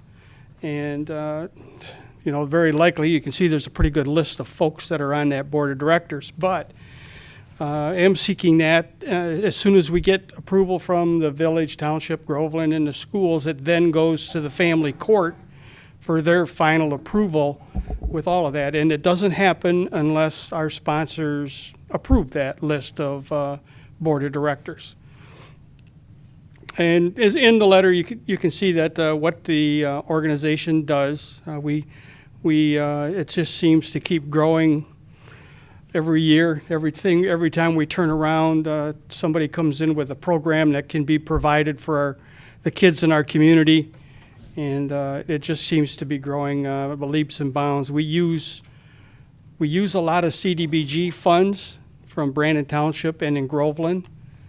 And we'd be more than glad if anything's left over when you're done in the village, we can definitely use it. So don't let it go away if you don't end up using those funds, which a lot of communities end up doing, is giving that money back to the county, which then they use it someplace else. So, and we can use your funds because any program that we're doing that involves the youth, which is a 13 and over, we can use those funds for it. And we have a couple of members that are here tonight. Matt and Shelby both are on that list of the board of directors. If there's any Good. questions? And for the public, and I don't, I could read this or you could read this, but I think for the public and the viewing public, not everybody realizes what programs the Brandon Groveland Youth Assistant Program supports. And you wrote a nice little summary here. I could either read it or you could read it if you don't mind. No, I don't mind at all. All right, thank you. A lot of work goes into these programs and a lot Yes. of concern. But we did a bullying prevention program, which was called the Olveus program. That was initiated from, we did the intermediate school first, but then it went to the middle school. So now that program's in fourth grade through 8th. And it's a program that the teachers and principals include in the curriculum of the kids on a regular basis on the bullying prevention. So that's something that program's been going a couple years now, and it's proven to be a great value. We do a child abuse and autism awareness program every spring. Come April, you'll hear more. That's the month for child abuse prevention and autism awareness. Challenge Day, we got into that last year, and it's huge. It's such a really good program for those kids. Christy Spann, who was on our board of directors, got the program going with the principal at the high school, and the school covered the 1 day because it can only do 100 kids. The program can only manage 100 at a time, which then requires 25 adult volunteers to attend. Christy Spann, in all of her wiseness, invited a couple of us from the Brandon Groveland Youth Assistance Board to help out as a volunteer, which got us. It was such a great program, just unbelievable what it does for the kids. Obviously, it's difficult for me to explain it. We also, we do skill building, which we do programs through Brandon Rec for anybody that qualifies financially, and we go by the HUD requirements of who can qualify and gets the scholarships, and we support those. We also do sports programs at the high school. If a student in any one of the sports programs, one of the camps, if they are at what we call an at-risk student that qualifies financially, we can come up with that. We've done driver's training for students that were unable to get it due to finances at home, and we were able to provide that to get that student or child through driver's training. And it may seem insignificant, I guess, but on the other side of it, our whole goal is to get kids that are in trouble or having trouble to get them back on the right path. And we all know getting a driver's license, I mean, I know for me, I was 1 day, and I was down in Pontiac riding along with a deputy. So we know that's really important to get that out to these kinds of programs out to the kids. You're real aware of Youth Recognition Night. That's a huge program that still continues, and it's not truly about kids that are doing great in school, got good grades and all of that. We hunt out these kids that are at-risk kids that have maybe been in trouble, but have been discovered did something good, and we try to make sure that they get recognized for that. It may be the only one thing they've done all year that was of real value, but again, these things are important for the kids. We do summer camp over at Camp Copenhagen for students that meet the requirements. That usually comes from the caseworker of kids that qualify or needs help for a week over there. Mm-hmm. And we do the emergency cards. I don't know if you've seen them, heard anything, but we provide an emergency card along with the Masons. The Masons help finance it. And we provide, last year we did 500 cards that was distributed through the school, and this year we just did 1,000. That card gives them phone numbers for Common Ground, gives them numbers for the OK to Say, which is a school program that a kid can call and don't have to give their name, but if there's a problem or if they recognize something serious is going on, they can make that phone call and their name is withheld. It covers suicide numbers, pregnancy. There's all sorts of different issues that the students come up, and it's a very small card. It's got all those phone numbers on it, and we know for a fact that 2 of them were used in critical incidents in the 17 year. So it made the cost of those cards was paid for. With that, I can go on forever on what we're doing with the kids. So I do appreciate for definitely a heartfelt and well-described synopsis, if you will, on the programs that the Brandon Groveland Youth Assistant Program supports. I think that's definitely well needed in our community, and I thank you for your support there, and thanks to both boards in that support. And I'll pass that along. And just to add to Lieutenant Glover, the school liaison person, that Detective Hubble, that's there now, I think things have increased, at least the amount of calls, and the caseworker numbers have increased, but those things have always been there. They're just being discovered by good people and being dealt with. Our board does a lot of prevention programs and awareness programs in the school, and that generates these things that have been existing for a long time, and with good qualified people there. And I know for sure Lieutenant Glover and the superintendent, they've done some pretty good things with kids that have made a mistake and kept them out of the court system, which saves us all money. And good for the kids. They don't end up with a record. And with that, thank you. Thank you. Thanks again, Bob. Thank you.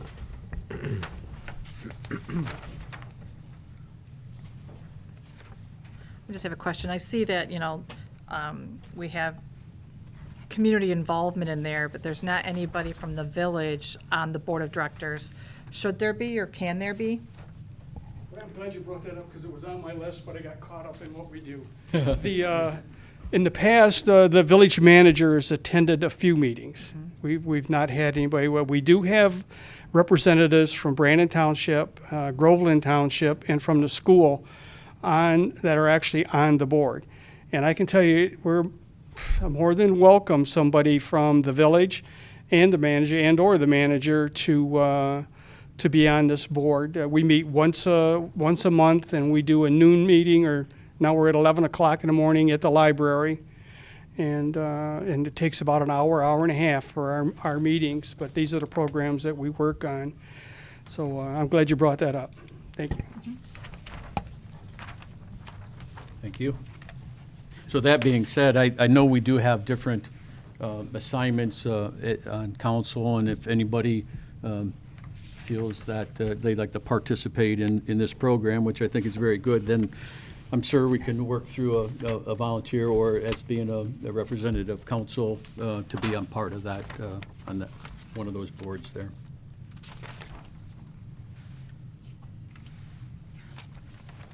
I would like to make a motion to, did you want to ask another question? I was just going to say, so do we want to, if you're interested, send the email to Liz, or do we want to just ask at next month if anybody's interested in doing that? Yeah, I Well, think, I mean, I think if somebody wants to in addition to, but I think we should continue with the manager being that is involvement as to what's aware and what they need to know what's going on in our community. Well, but go into the meetings, but to be on the board. I don't know if the village manager was on the board, was they? no, Was but they? I think I think that being said, they we should could be probably join anytime, I would Sure. think, Bob. And then it does give us some time and thought that, over the next, between now and the next meeting, if you wanted to discuss, if somebody wants to volunteer, then, We just don't want it to fall through the cracks is all. okay. All right. So did I? I'd like to make a motion Yeah. to approve where am I at? To approve the Brandon Groveland Youth Assistance Executive Board and Board of Directors for the 2018 year as presented. Support. So we have a motion by trustee Bryce and supported by trustee Butsu. I'd like to have is all in favor, please say aye. Aye. Opposed? Your motion passes. Thank you.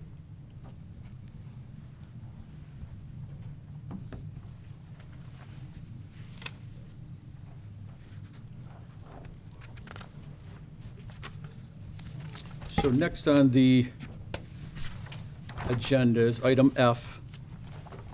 And this item has to do with the animals running at large ordinance, which we had on our books since 1957.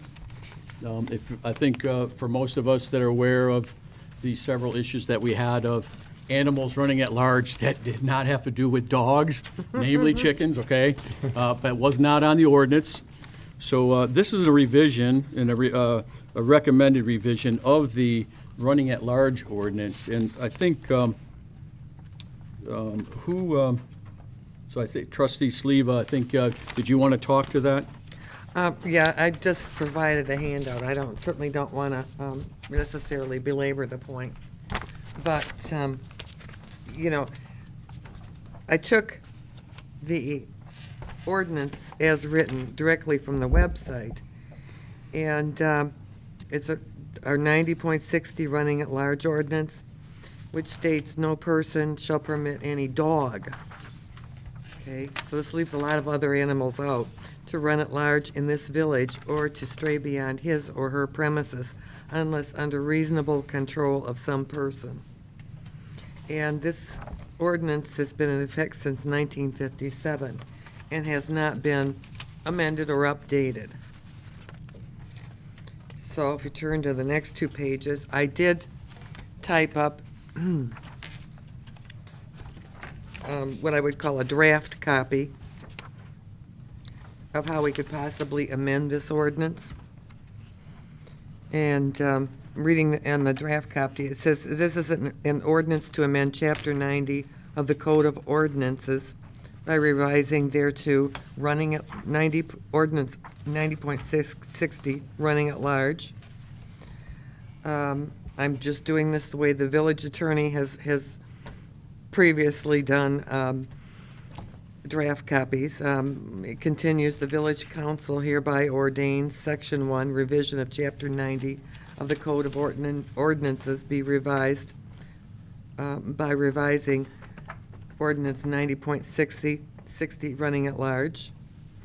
And then I have included Ordinance 90.60, running at large, would read, no persons being the owner of, in possession of, or having control of any livestock, domesticated animal, household pet, or poultry, shall permit such to run at large upon any alley, street, park, or other public place in the village of Ortonville, or upon the land or property of any other person. Okay, so, I'm sorry, go ahead. We can stop there if you want to. No, I just have a question. And so how does that differ from the 1957 ordinance? Could you just read the old ordinance that was on the books? Yeah. I'll reread it here. It says, no person shall permit any dog to run at large in this village or stray beyond his or her premises unless under reasonable control of some person. So this is an ordinance that was on the books since 1957 that clearly had to deal with dogs and no other animals at large. No cats, no. Right, so, again, ordinances to me are written to protect all village residents. I do believe that the 1957 ordinance is out of date, and it does make sense that we need to consider the ordinance. Certainly, I think if we were to move forward with that, I think we would want legal approval with legal final approval of it, if we were to move forward. Oh, at I any completely agree.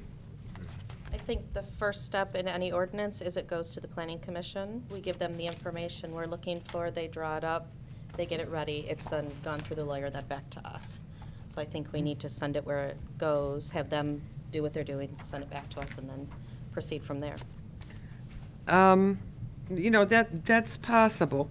However, I did check Chapter 9 of the village law, general village law handbook, and it indicates the planning commission is involved in writing ordinances when, and the planning commission was also given the duty of writing the first draft of the zoning ordinance. This is not a zoning ordinance. This was done to ensure a direct connection between the master plan and the zoning ordinance. This ordinance has nothing to do with that. Also, if there's a form-based, second reason for the planning commission to be involved would be if it's a form-based code and which places focus on shape, size, and arrangement of buildings and other improvements on property. This ordinance has nothing to do with that. Also, in Chapter 9, they said that the Planning Commission would be involved if proper forms, they suggested proper forms should be in place to document applications and permits. Okay, this ordinance 90.60, running in large, has nothing to do with permits. And also reason number 4, why I don't necessarily think that the Planning Commission needs to be involved, is on page 40, Chapter 9. The Planning Commission would be involved if their applications should not be accepted or if complete, or an inadequate site plan or fee was unpaid. And this ordinance 90.60, running at large, has nothing to do with the permit. So, That's some good information and, stated obviously right from the village law.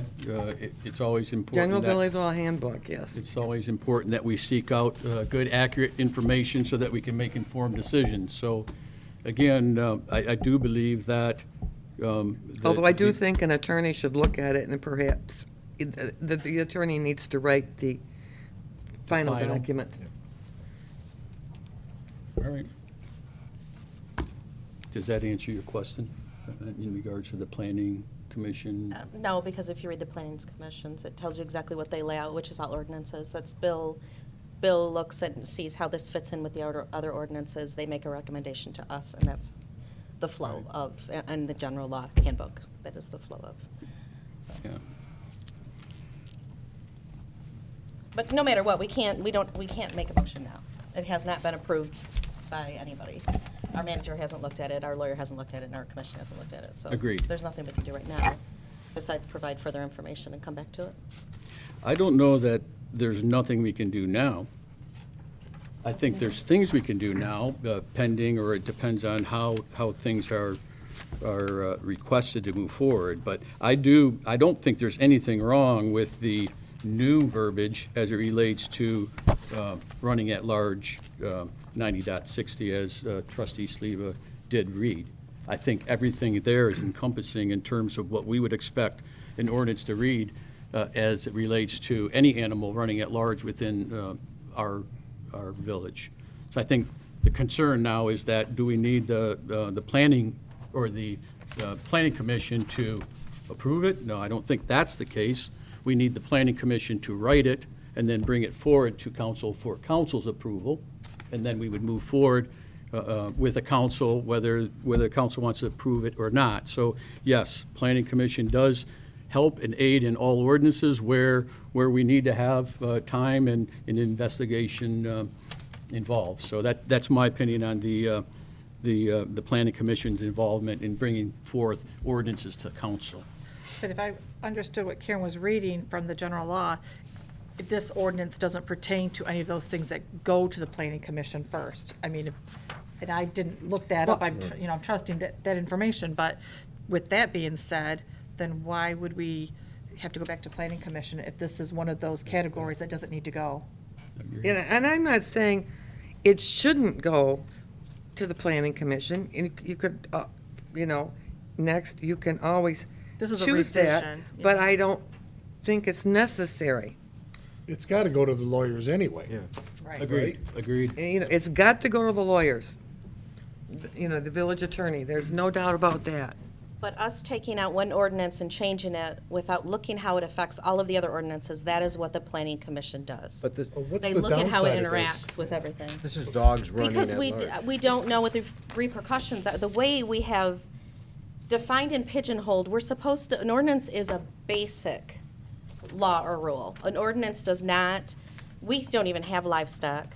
What alley, what street, what park, we've totally changed it from the village and turned it into defining every single thing, and an ordinance normally does not do that. The words are used loosely, and then they kind of work with that, and that's why between them and the lawyer, we would get a better idea.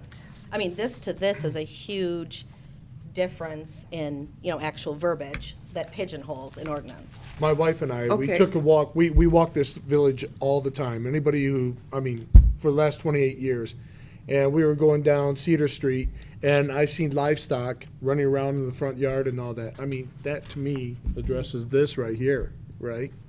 I mean, outside of the chicken ordinance issue, I mean, that's still, livestock and, or, animals running around loosely. And dogs. Yeah, I So, mean, I have trouble with cats in And my I've house. seen also walking around this community, dogs running up at me and, oh, yeah, it's fine, it's a nice dog. Well, maybe to you, that's a nice dog, but not necessarily to me. So that, I know we have issues out there that have to be addressed.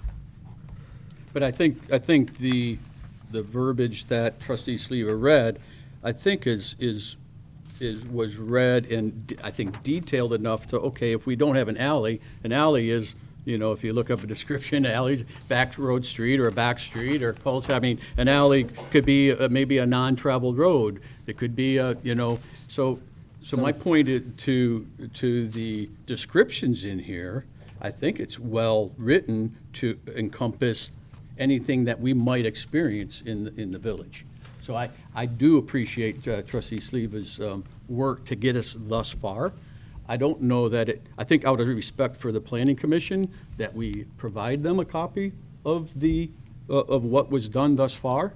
And then, if we wanted to take any further, that's fine, but if not, then the next step would be to get our legal approval, assuming council approves it. So we don't know, even tonight, as we're discussing it, this is all discussion, right?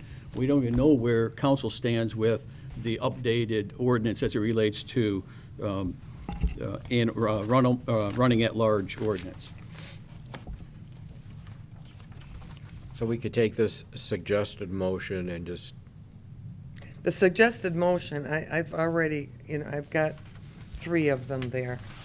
Well, you're gonna have to pick one if you want. We got to. Because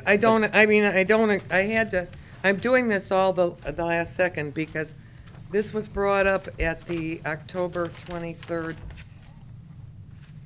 Village Council meeting by Manager Lyons, that this present ordinance, 90.60, refers only to dogs. And so I thought that it would have been placed on the November or the December Village Council meeting agenda, but it wasn't.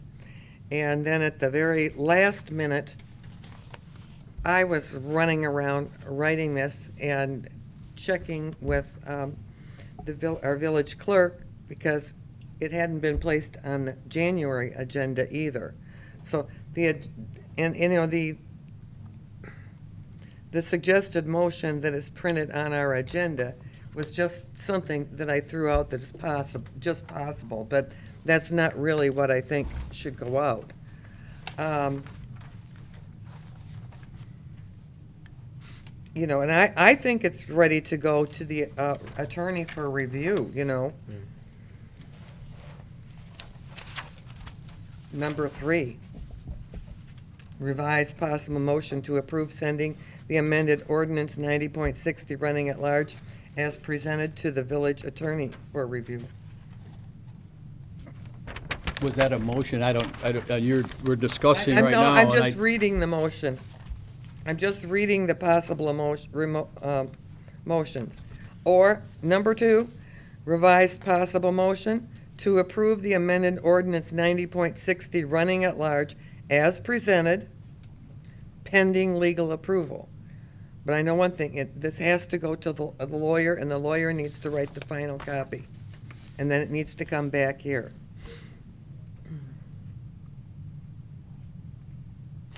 So if Well, a decision's got to be made. I understand the discussions. It's really, this should have been done years ago, and if not years ago, then it should have been done last May when we were having the trouble with the wandering chickens on Candace Court. And I've been waiting for, We need an ordinance specific to chickens. yeah.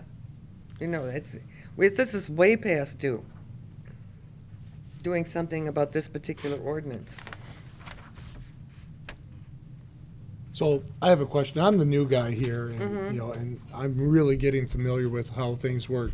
I mean, do all of the things that we try to implement take months and months to do? I mean, They I should. brought up They a year shouldn't. ago, the issue with the dumpsters, and here we are a year later, you know, I mean, I'm just saying, Things does fall this, through the, yeah, no, they should not. We've had quite a turnover in the position, and I think, not to blame that, but that is a huge part. Somebody's coming in for a few months and starting all over again, and somebody else is coming in for a few months and starting all over again. And so we're kind of trying to wrap this up right now in the interim, and we've been really pulling what old business is and really trying to check these boxes that Well, we you haven't know, done. In speaking to that, I think we can maybe break that chain tonight, and if you get it made moving. it, yeah, get it moving. Make the motion, and I'll second This it. needs to be, you know, it needs to be moved somewhere, and. Yeah, let's do You it. know, I mean, we can send it to the planning, I don't think we have to, but I think we can send it to the planning commission, you know, but there we are, another month out. That's like Dan says, that can be sent as a courtesy. If we make a motion, if you make a motion, either one, I will second it. It will go to the attorney, and let him do his magic, and it'll come back to us, and we'll vote on it. Planning Commission already met for January, right? yes, I missed it because I was out of town. So that was supposed to be my first one. This one right here? Whatever you want. Okay, Let's go. then, I motion to approve sending the amended ordinance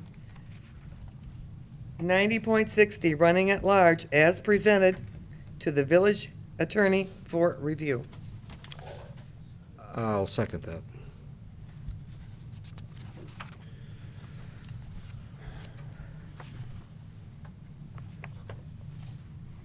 So, just for the record, so we do have a motion out there. It was, it's been supported by trustee, motion by trustee Sleva, supported by trustee Butsu. And I believe the motion that was read was number 3, three. Do you have that document, Liz? Yes. What she just read from? yeah, she has everything that I've given you. All right. Are there any more discussions on this recommended motion? If so, we need to talk about it now before we go ahead and place our vote.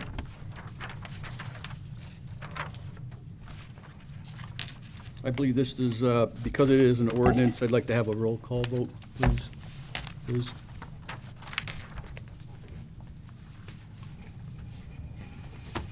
Robinson, Yes. Skornica, Yes. Sleva, Yes. Bryce, No? Butsu, Yes. Eshman, Yes. So just for the record then, Liz, you'll be informing, so the conduit to our attorney would be typically through John Lyons and then, or Wayne, so that we're not, bombarding our attorney. So you'll communicate that to either John. I believe John could also do that communication where he's at. And then if there's an issue there, then certainly Wayne could follow up on that. Probably get to the attorney faster through John, since Wayne is out of. So the motion passes. vacation. All right. Thank you.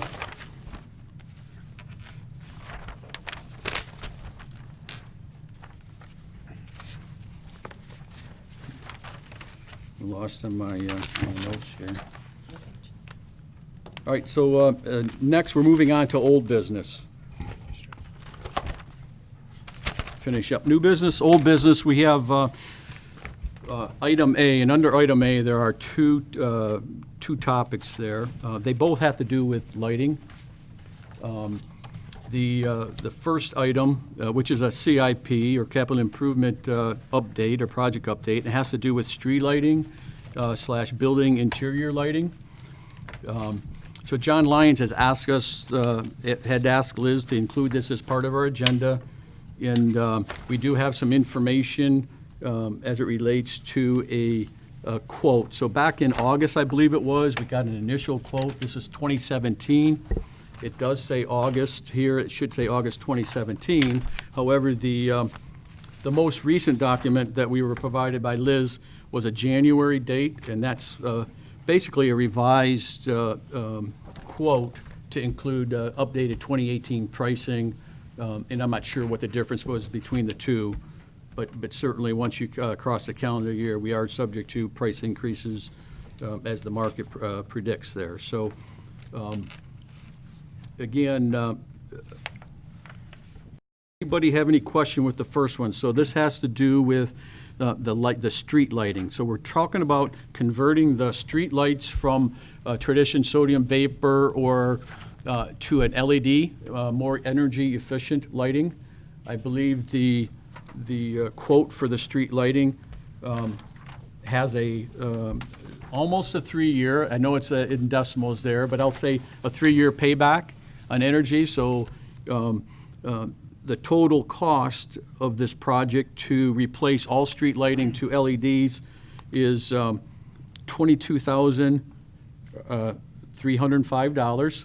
That includes a rebate, correct? And I believe the rebate, $27.54. thank you, I see that there. So the rebate on this project would be a and now is that rebate included? So it's already reduced from the we original? pay Was that a upfront. later That rebate? comes back. You have, You've got two separate things. You've got your labor, they provide labor contribution, Okay. DTE does, but you actually get a cash rebate. you got to submit it. Right. Okay, all right. So that would be the first item. So for discussion, does anybody have any questions or concerns with that first project? I like it. I think it's a great idea. I know the street light out in front of my house goes out once a year, it seems like, and they're always having to replace it. And the LEDs, the life expectancy is far better. Yeah. And plus, it's a better, brighter lighting. Well, it's a no-brainer. It's like, yeah, we're saving, Yes. over $8,000 for a return payback for the ROI for 2 years, 9 months-ish. It's like, So I do have a question, though, and this is from DTE. DTE, I believe, charges us for the service of the lighting, right? Have they commented on the reduction of the maintenance fees associated with the lighting? So, we get charged a lump sum. It's an annual fee, correct, to service the lights? no, it's on our on our disbursement report, I believe. We get a monthly bill for the street lighting. Yeah. It's running about $1,900 or $2,000 a month. So have they commented to how that's going to affect that bill in terms of maintenance fees? So obviously, we're not replacing bulbs I would think that the fee would go down because the LED lighting is good maintenance. for, 10-plus years, et cetera, no? That I don't know. I mean, I can certainly reach out to, I have a new contact at DTE. It's no longer Lance Alley, it's now Brandon Farron. But I can reach out to him for that question, certainly. Just FYI, for the month of January, our street lights was $2,100, $2,164.30, 21, $2,164.30. yeah. So that's substantial. So it would be nice to know how this investment would also affect our monthly, You'd like to see what the monthly Yeah. bill would be reduced to? it would be, yeah. Unless we take the 8,100 and divide it by 2.74. Right. We could figure our savings that way. Yeah, I mean, but again, But are we talking I'd rather No, maintenance I'm just or saying, usage? I'm just saying, we could do that. Dan, are we talking maintenance or usage? The number that you're giving is usage, not a maintenance number. That's what. You're right. Correct? So- So that's two Well, it different just things. says street lights, yeah. That's not a I maintenance thought we of have a them. maintenance on here, though, let me see. I agree. But you're right. But, so I don't know how to figure out the maintenance for that. I don't know that the only maintenance that Yeah, I we know trade that we get lights for out. lights are for the actual traffic signals when they have to do maintenance. Right, because those, DPW we changes do out do our that. lights, right? Yeah, Yeah. so we're not charged to to change the light. So When one goes out, No, regular, routine maintenance, right? the streetlights, when Right. one goes out, I have to call DTE. I have But to do they put- charge us? No, each I've time? never received a charge for Yeah. them to change light bulbs. So that means obviously, our monthly bill, that cost is rolled into Right. our monthly fee somehow, Okay. Right. right? So I would hope that, along with the energy savings, that we'd also get some type of rebate, or maybe that's the rebate they're talking about, But again, Just for install. Yeah, I I'd don't know if like they to have it see it. break, I don't know if they have it broken down by that, $8,100 figure for annual savings, what savings that is. Yeah. Again, I think it's a great project. A 3-year payback, I agree, it's a no-brainer.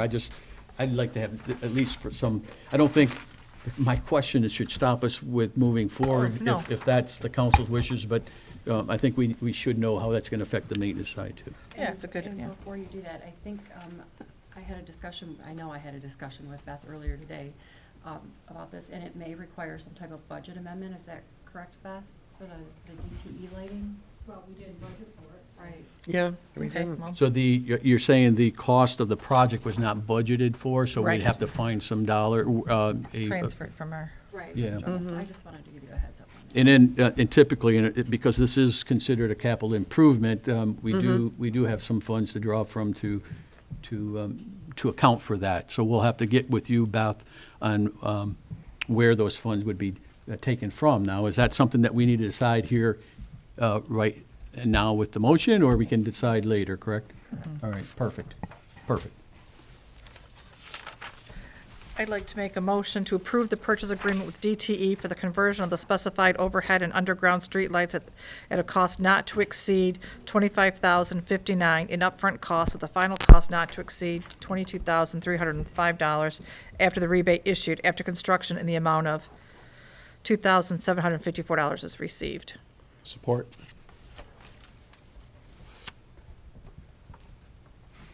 So we have a motion by trustee Skornica, and it's supported by trustee Robinson. Again, this has to do with the street lighting slash building interior lighting conversion to LED. Is there any further discussion?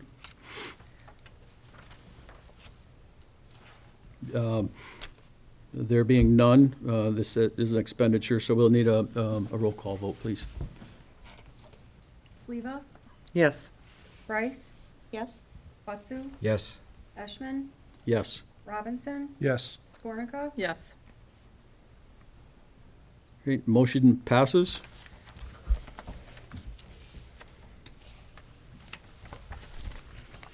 Good discussion. The next item, again, under, still item A, has to do with lighting as well. And this has to do with the lighting of our 4 village-owned buildings. Those village-owned buildings are the village offices, of course. We have the DPW garage, the old mill, and the town hall. So we have received 4 quotes. Has to do with the conversion of, and Liz, if I say something wrong, but it has to do with the conversion of the standard AC, I'll call it AC lighting, conventional lighting, to LED lighting for all 4 buildings. So in November, estimates were obtained from Voss Lighting to upgrade lighting in the 4 village-owned buildings. While the cost of the bulbs are more, they have a typical lifespan of 10 years. With the utility rebates and the energy savings, the payback on this project is expected to be 1 year. It had a decimal point of .17, but we'll keep it at 1 year. Any further discussions on this topic? Did we get any estimates from any other vendor?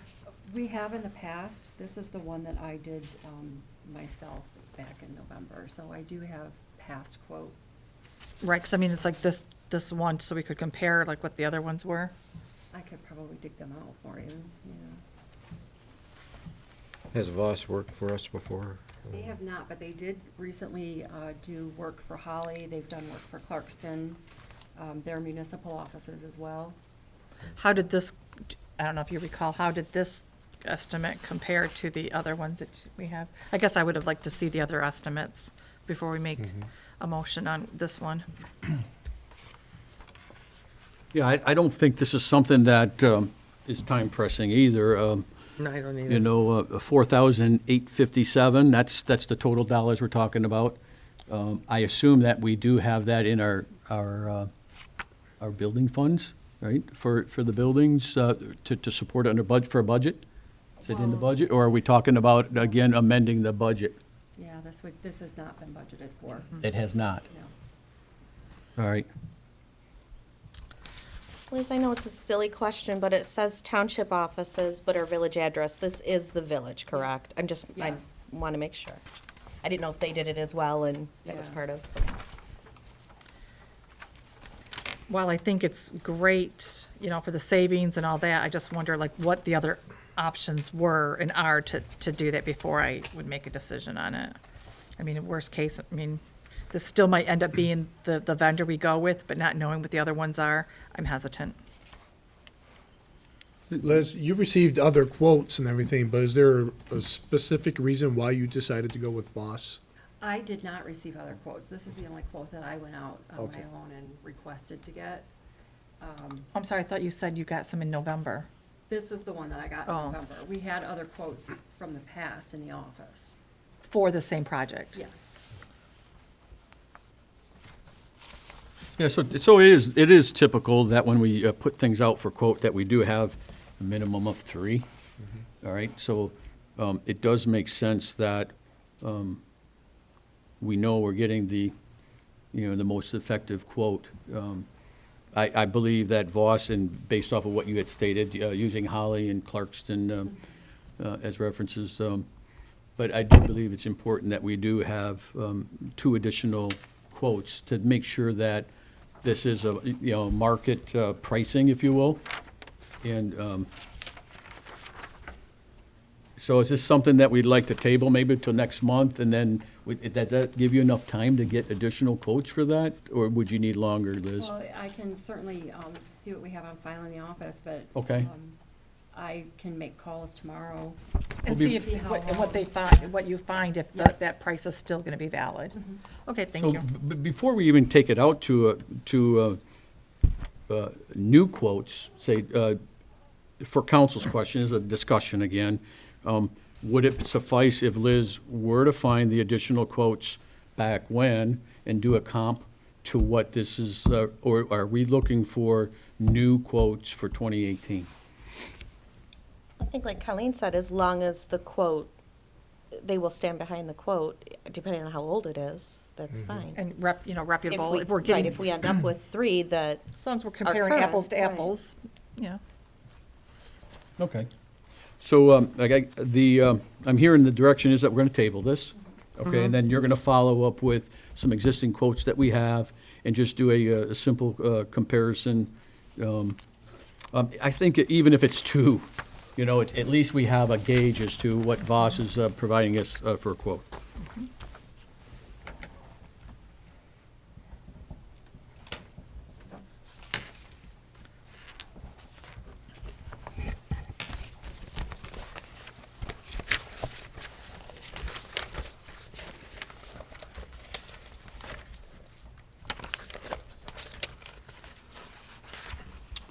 So next item under old business, item B, that has to do with the interim manager extension.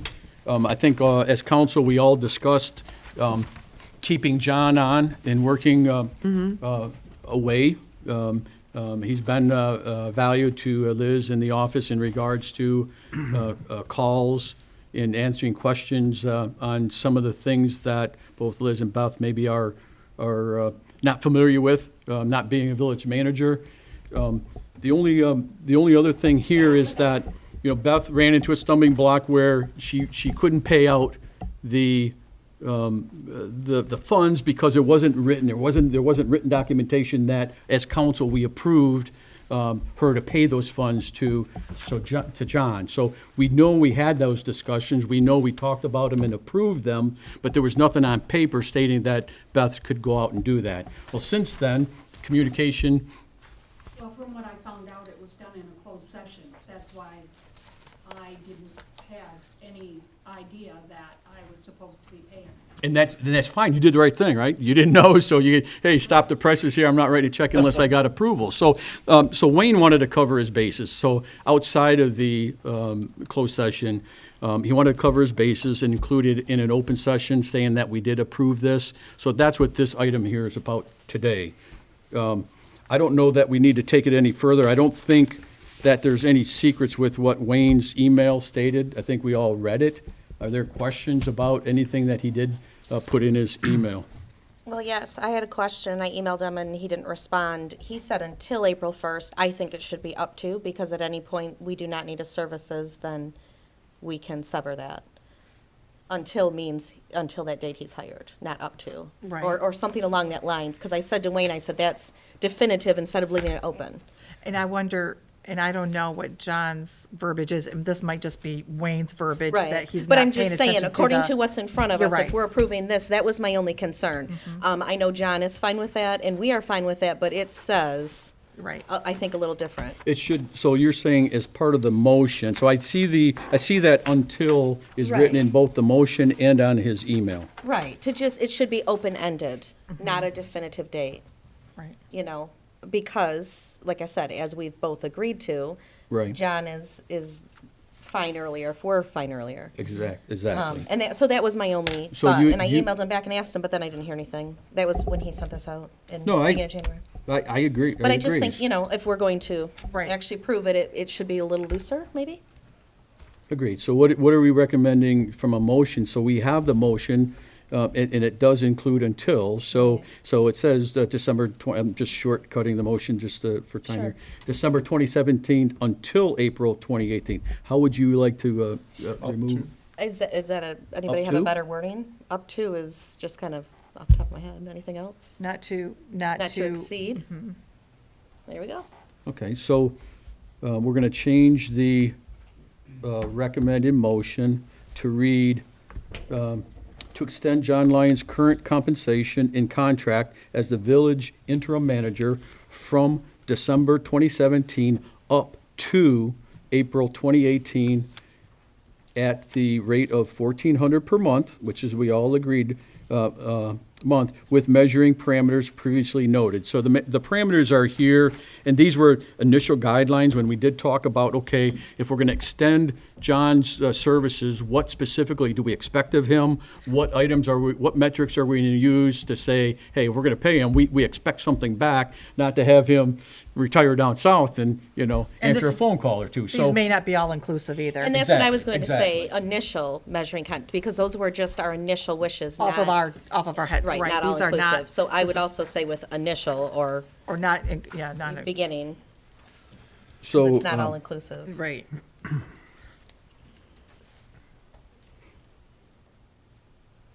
The most important, the dates really don't change and the dollars don't change. The Correct. duties are going to, are in But we don't want to flux. pigeon-hole them in just to these bullets, is what we're Okay. saying now, right? Just So- something can come, something can go. Right. So what we're saying is what, with initial, we want to include the word initial measured parameters previously noted. I was just gonna, add as leave it as it is, parameters previously noted, but not all-inclusive. Okay, that's fair.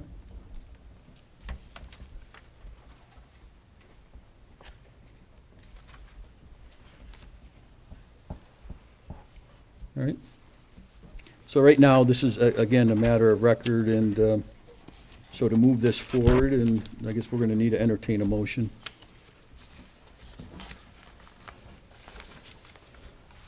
I'd like to make a motion to extend John Lyons' current compensation and contract as the interim village manager from December 2017 up to April 2018 at the rate of $1,400 per month with measuring parameters previously noted, but not all-inclusive.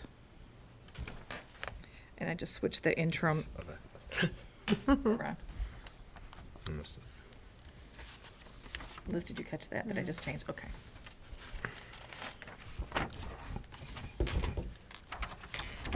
So we have a motion. Does anybody want to? Oh, I'll support.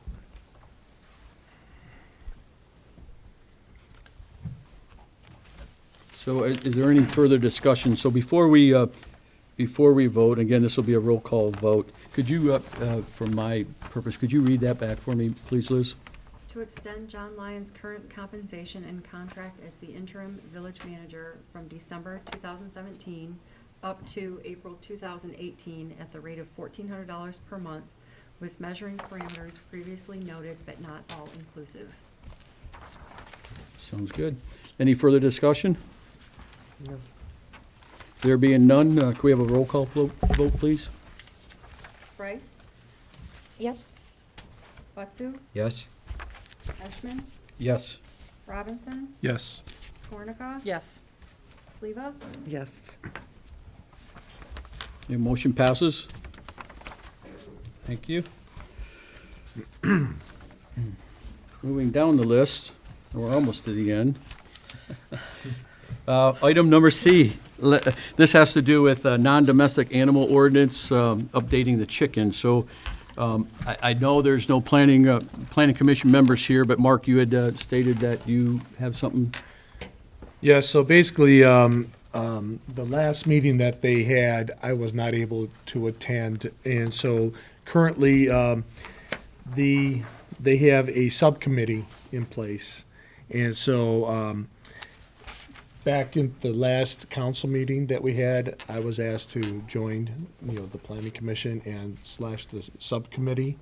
And so I've made, several attempts to meet with them and just haven't been successful for various reasons in that.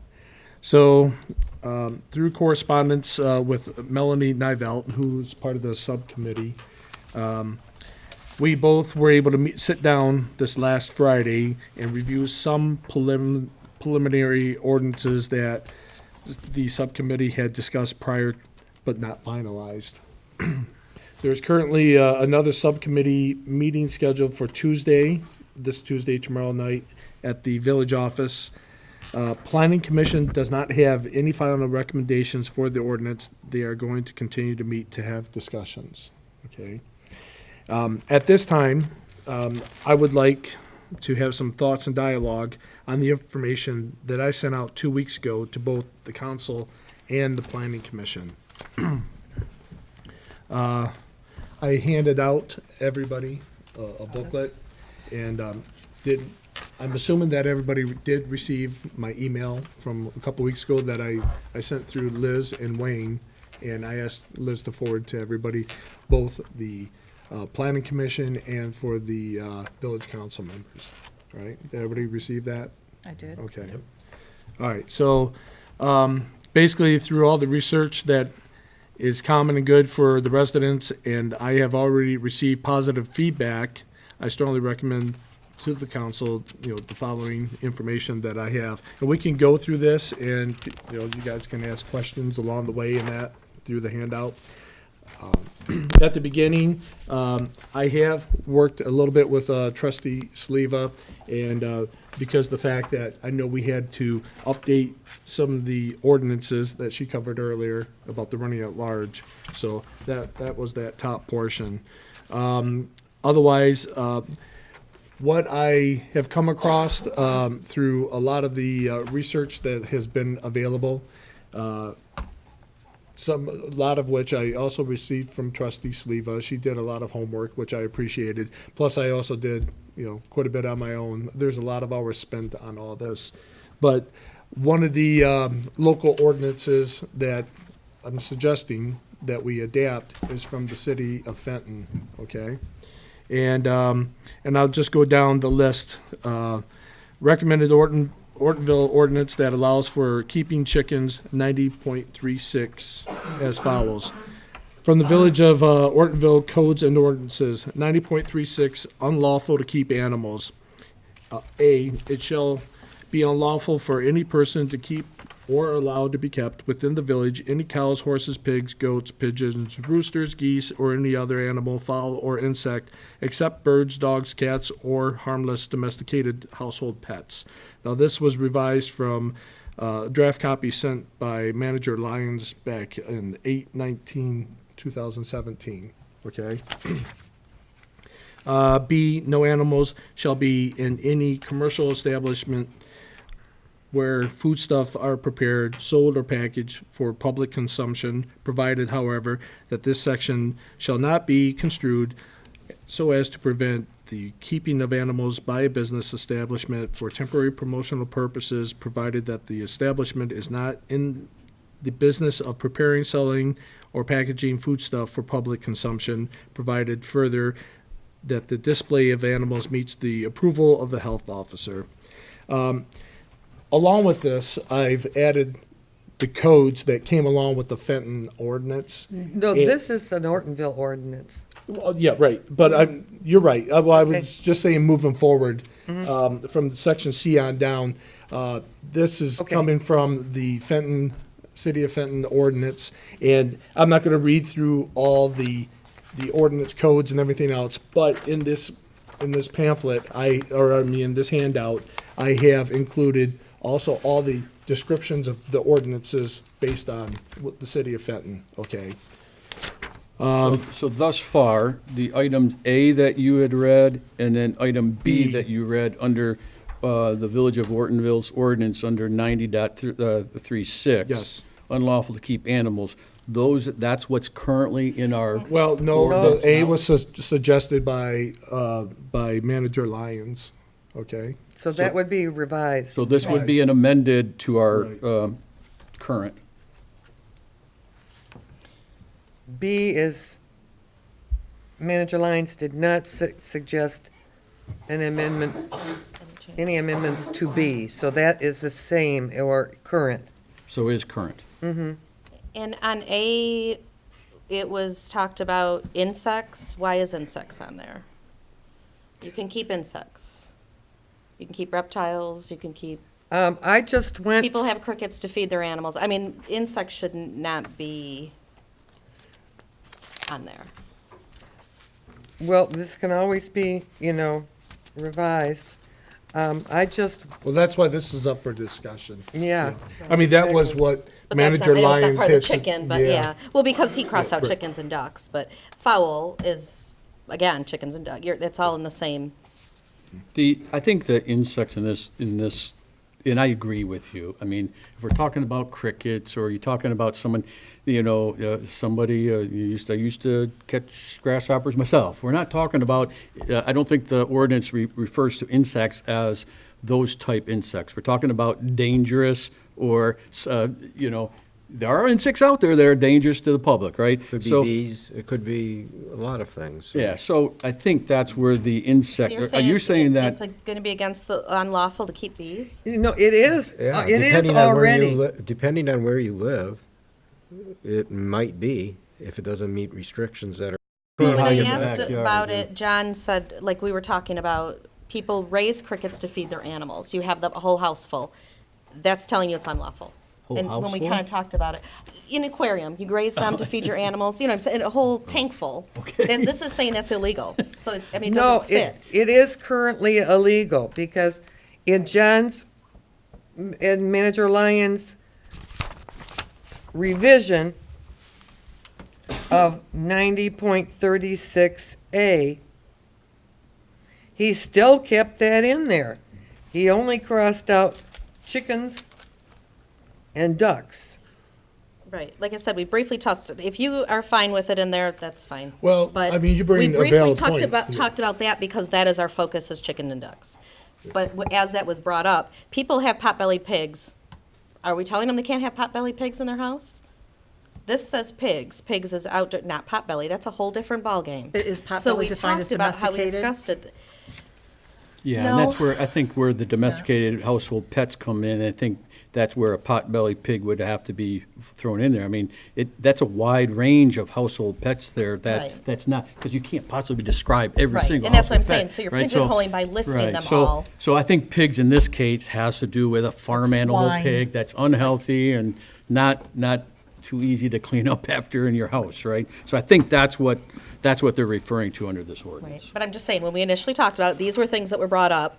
Every single one of these listed creates the problem, and that's why, as we were Right, and saying, it- a farm animal versus a domestic animal versus. All right, so do you want to move forward? It's up to you guys, whether you want to leave it, that's fine. Well, how about dangerous insects? I mean, and then how do we describe them? Right, how do you define it? So, no, it is a broad Why don't we call scope. up Manager Lyons and ask him when he did this, sent this document out on 8/19/2017, why he left insects in there? Well, I think. Well, this was I a don't- chicken ordinance was the whole That point was, of yeah. this. Yeah, We I weren't don't- gonna- You know, I know he's trying to allow for chickens through this ordinance, as well as ducks. Actually, he's got them crossed out, but he left those other things still in there.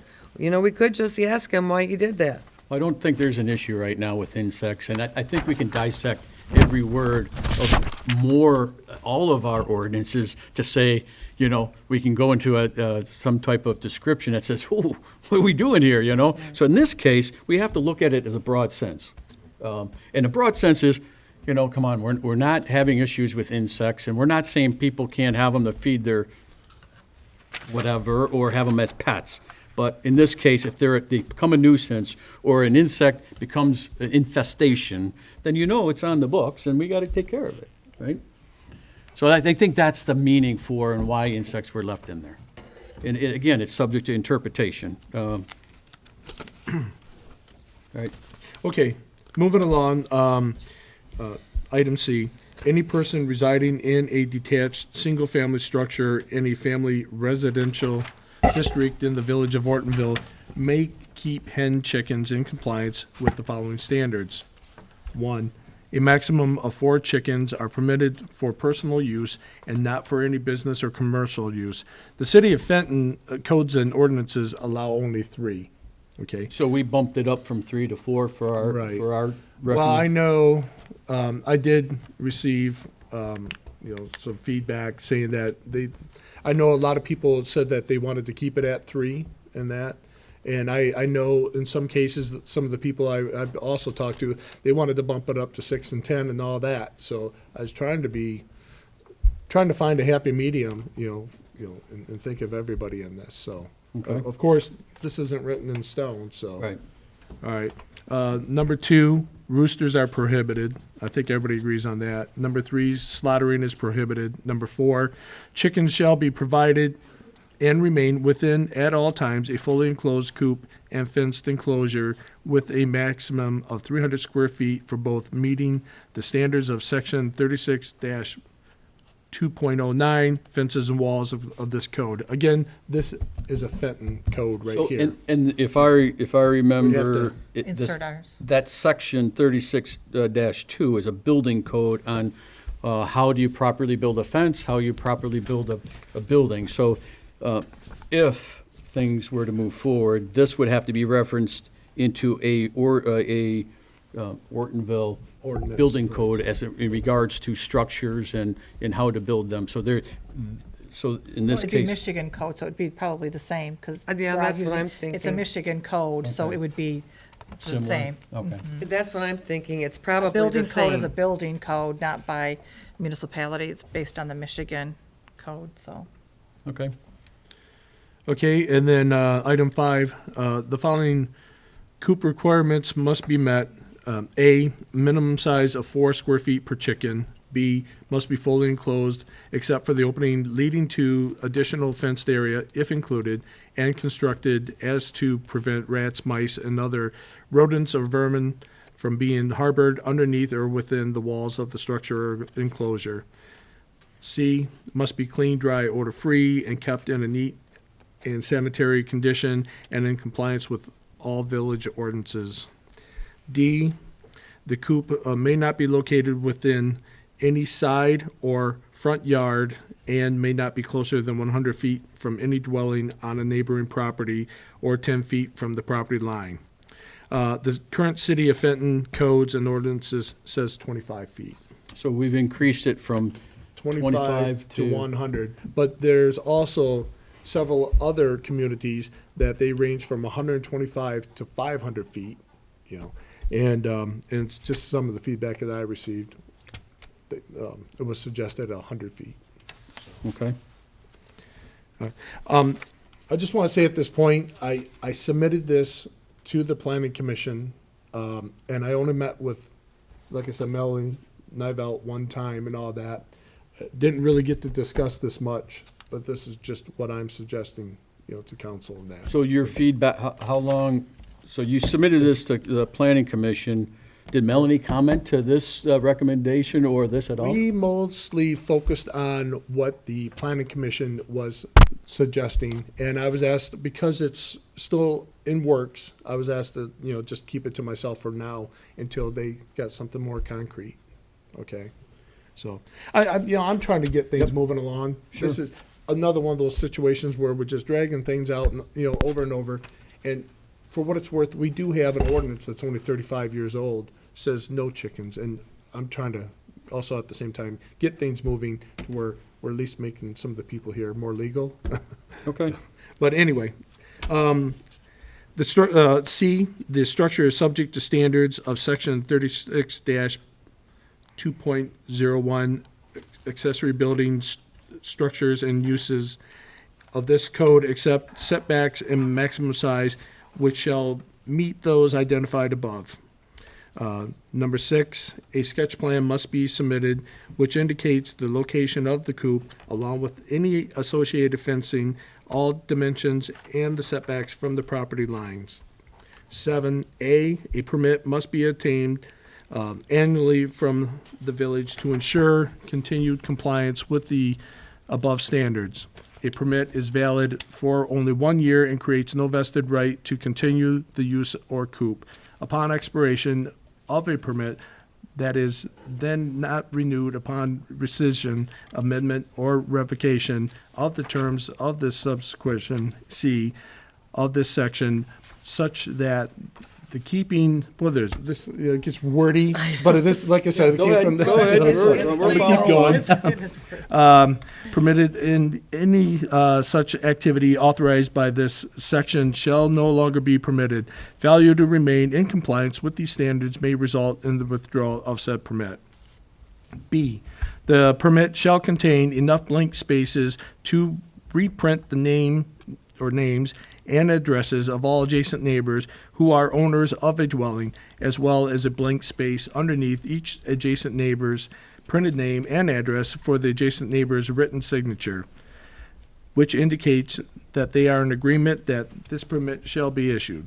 Now, this was added, not contained, covenant not contained in the City of Fenton codes and ordinances, but it was also used in other ordinances that were out there, okay? Item 8, notwithstanding the issuance of a permit by the village, private restrictions on the use of property shall remain enforceable and take precedence over a permit. Private restrictions include, but are not limited to, deed restrictions, condominium master deed restrictions, neighborhood association bylaws, and covenant deeds. A permit issued to a person whose property is subject to private restrictions that prohibit the keeping of chickens is void. The interpretation and enforcement of the private restrictions is solely responsible of the private parties involved. Then we go down a little bit further and we're just. You need to put that in there, though. This is the end of the proposed ordinance 90.36, unlawful sorry. to keep animals. Yep, you're right. We've got to put that in there, because the rest of this verbiage are individual additional ordinances. Well, I'm just looking down that we have to support this, like the coop or the properties or the permits, that sort of thing. Well, they're just, the others are, like section 5.4 is, that's a separate ordinance. 5.5, separate ordinance, so. But I'll keep my mouth shut now and let trustee Robinson But go on you're here. exactly right. I should have mentioned that. That was the end of the proposed 90.36. I just want them to know that, So what, 90.36, unlawful to keep animals, is, it's not that long. It's a couple pages long. That's it. I do have a question just for clarification, or maybe we need to do something, but that second paragraph B, page 3, Okay. where it says about the permit shall contain enough blank spaces to print the names and addresses of all adjacent neighbors who are owners of a dwelling. I think we just want to be sure that even though they may be a neighbor living there, they may be renting that property, but the owners of the property don't want them. So we'd have to make sure that it's coordinated, that if that's my property and the people that are renting it don't mind, they have to seek the property owner, not just the neighbor. I think that just would need some wording in there to differentiate that it's just not a neighbor, but you have to contact the property owner. so I'm concerned, so you could be a property owner with a lot without a dwelling. And so to me, if somebody owns a lot, I don't think they should be involved with this. Somebody who lives there, who's got a bedroom window, 25 feet or 100 feet from the coop, to me, if we're a community and we value our neighbors' opinions, et cetera, and we don't want to be intrusive of them because they're taxpayers too, I believe it's the neighbors that own a dwelling, not a lot, right? Oh, I didn't say it was a That's lot. my- okay. Oh, no, maybe you Oh. misunderstood. I'm saying if I'm the homeowner, but I have renters, and they're renting that property, they're We the have a lot of neighbor. that here. Exactly, that's why I'm bringing it up. So if, I would want to, I guess, be outreach to, or my name be printed as, the address for approval of it, not the neighbors, just because they're living in that house, they're not the owners. We have to make sure Right. Got it. that they're the property owner.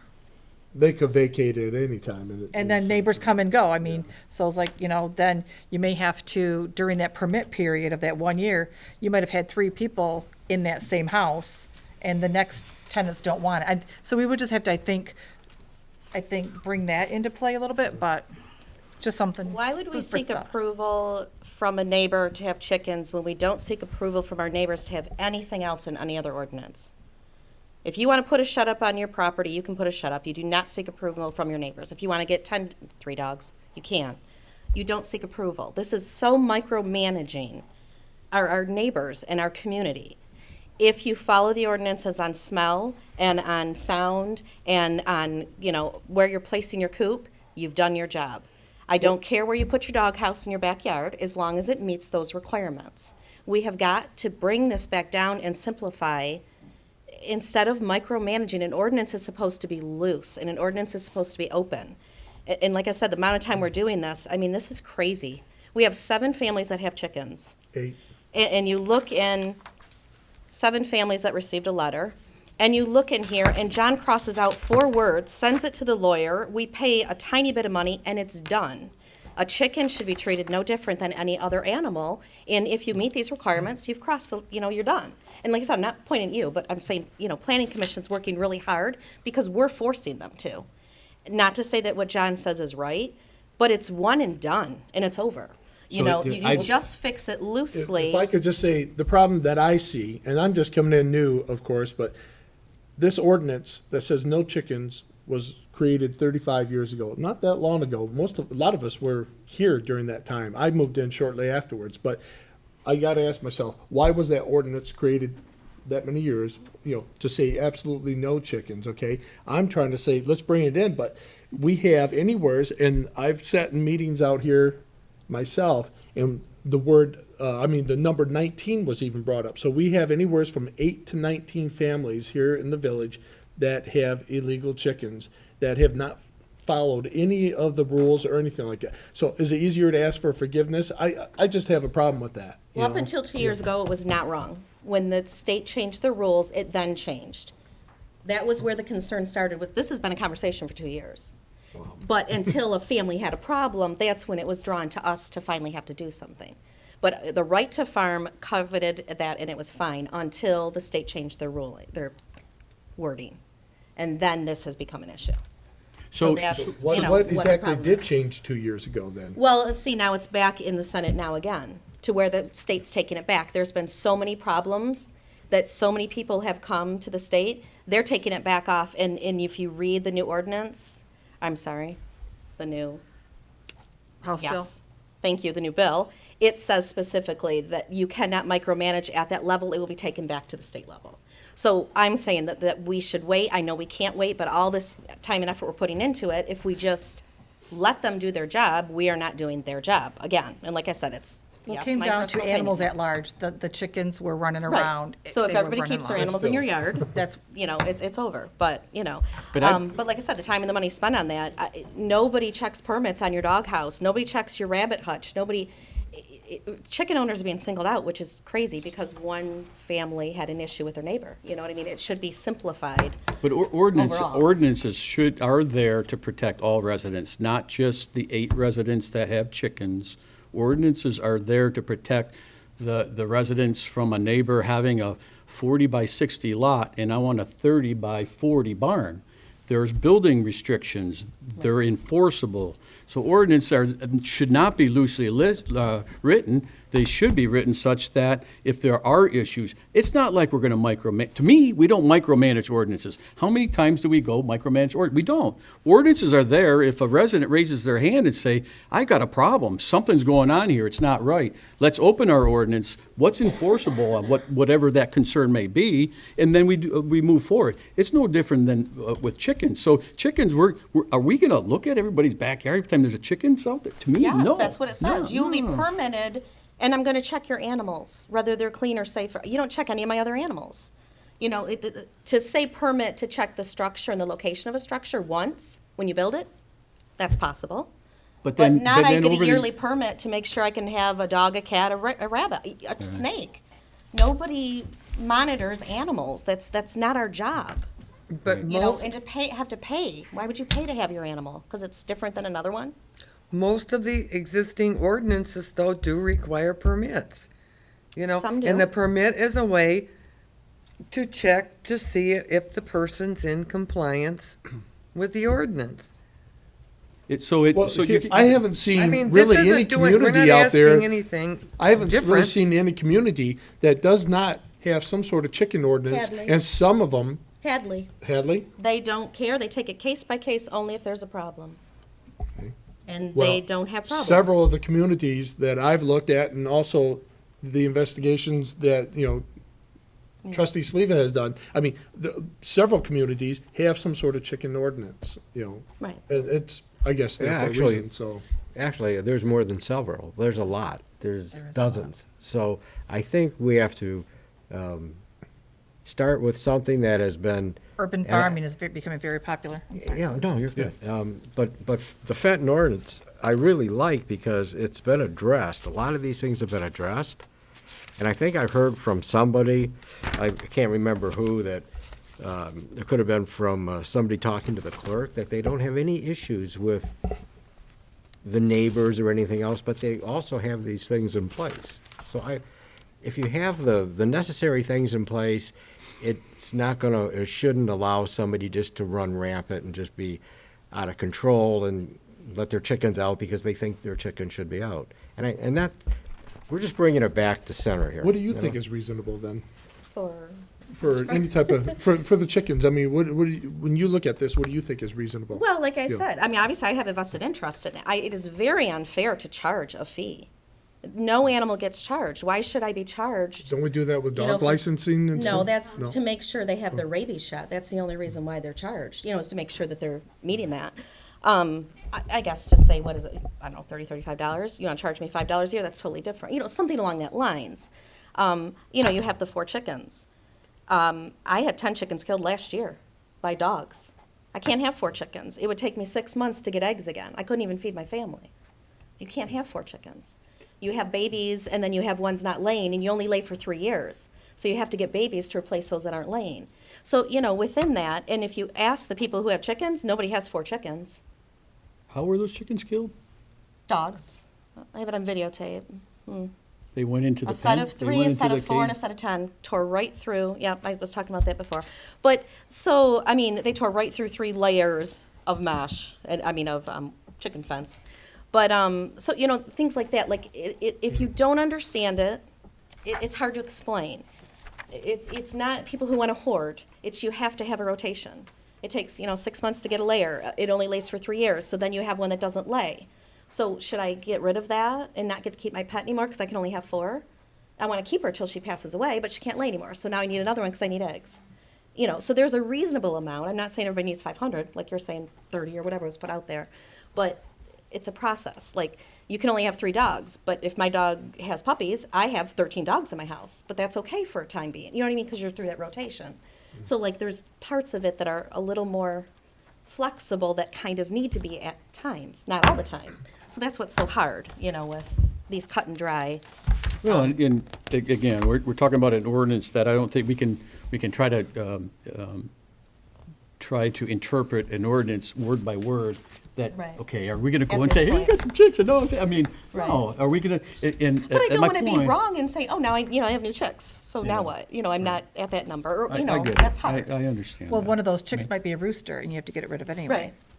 Which, Well, yeah, that's true. absolutely you do, and that's no problem. I mean, you do. So, I've been wondering about. so we're, you know, this is all great discussion, and I gotta tell you, I mean, this is a lot more than I've heard coming from the planning commission so far, and the planning commission's had this for a long time. So I do appreciate the enormous amount of work that's gotten us thus far. I really do. And for what it's worth, the initial, what I've seen from the planning commission, I don't know, I mean, just based on some of the feedback that I've got since I sent this out a couple weeks ago, I don't think at this time, and there's more discussion that has to follow, but I don't think that anybody here would probably agree with, or maybe one exception, that would agree with so far what the planning commission's kind of throwing out there right now, or the subcommittee, I should say, so.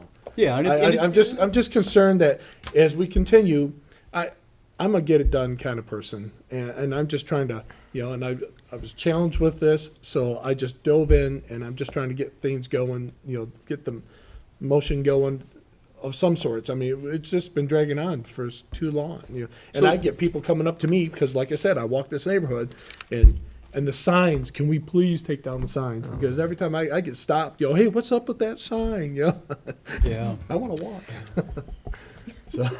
yeah, I think, Stop. So, yeah. We can probably just, continue discussion, but I read this ordinance and I really like it, and I'm ready to make a motion on the ordinance. If that's okay. is I did not timing? know that we would be ready. I'm just trying to bring in some discussion, some dialogue and everything else, but, Yeah. Planning Commission hasn't even submitted something for us to, go with. Well- They we haven't were- even given a suggestion yet. They were on the agenda. I thought we were gonna hear that from them No, tonight. Liz's email to us was that they were not presenting anything. This is his well, suggestions. I mean, because he then wasn't at I the meeting. told, I told the subcommittee, I said, look, I'm the new guy. I haven't even sat down with you guys yet, except for Melanie on Friday. And I said, I really am not comfortable presenting anything as far as the planning commission. And they basically did not want me to present anything at this point anyway. It's still under discussion, but I'm just concerned with all the time that it's taken to get anything going. And I know there's people upset both ways, and the people who have chickens right now, I mean, They're in need to, limbo. we want to make them more legal, I guess, you know what I mean? But Discussions have actually been going on for many months now. Many months, maybe too long, but I don't know if it's.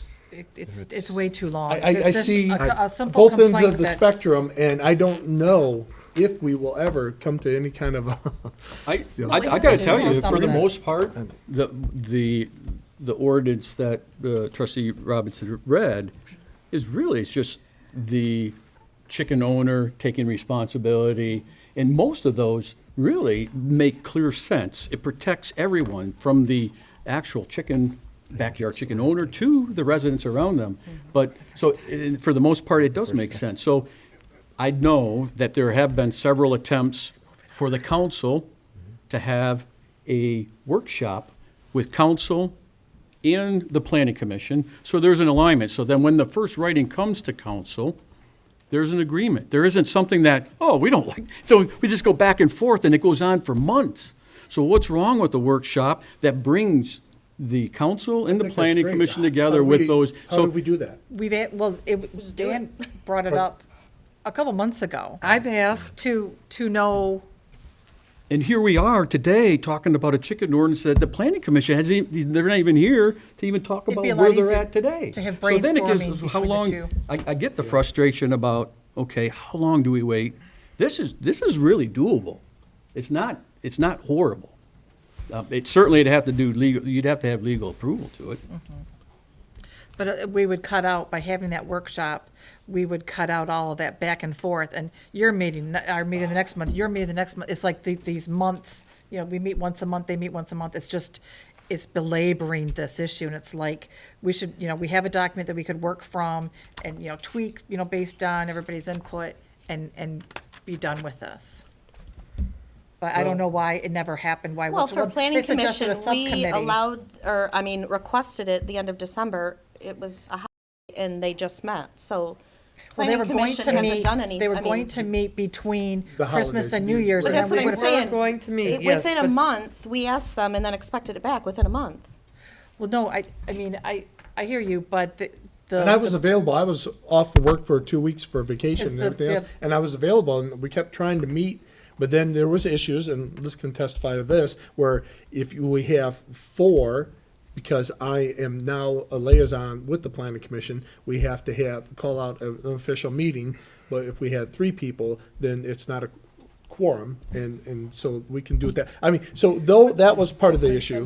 What, and I'm, okay, why would that be considered a quorum? You're from the village council, you're one person from one body, they're 3 people from one body, and. Because I'm associated. He's a on voting planning member of commission. the planning commission.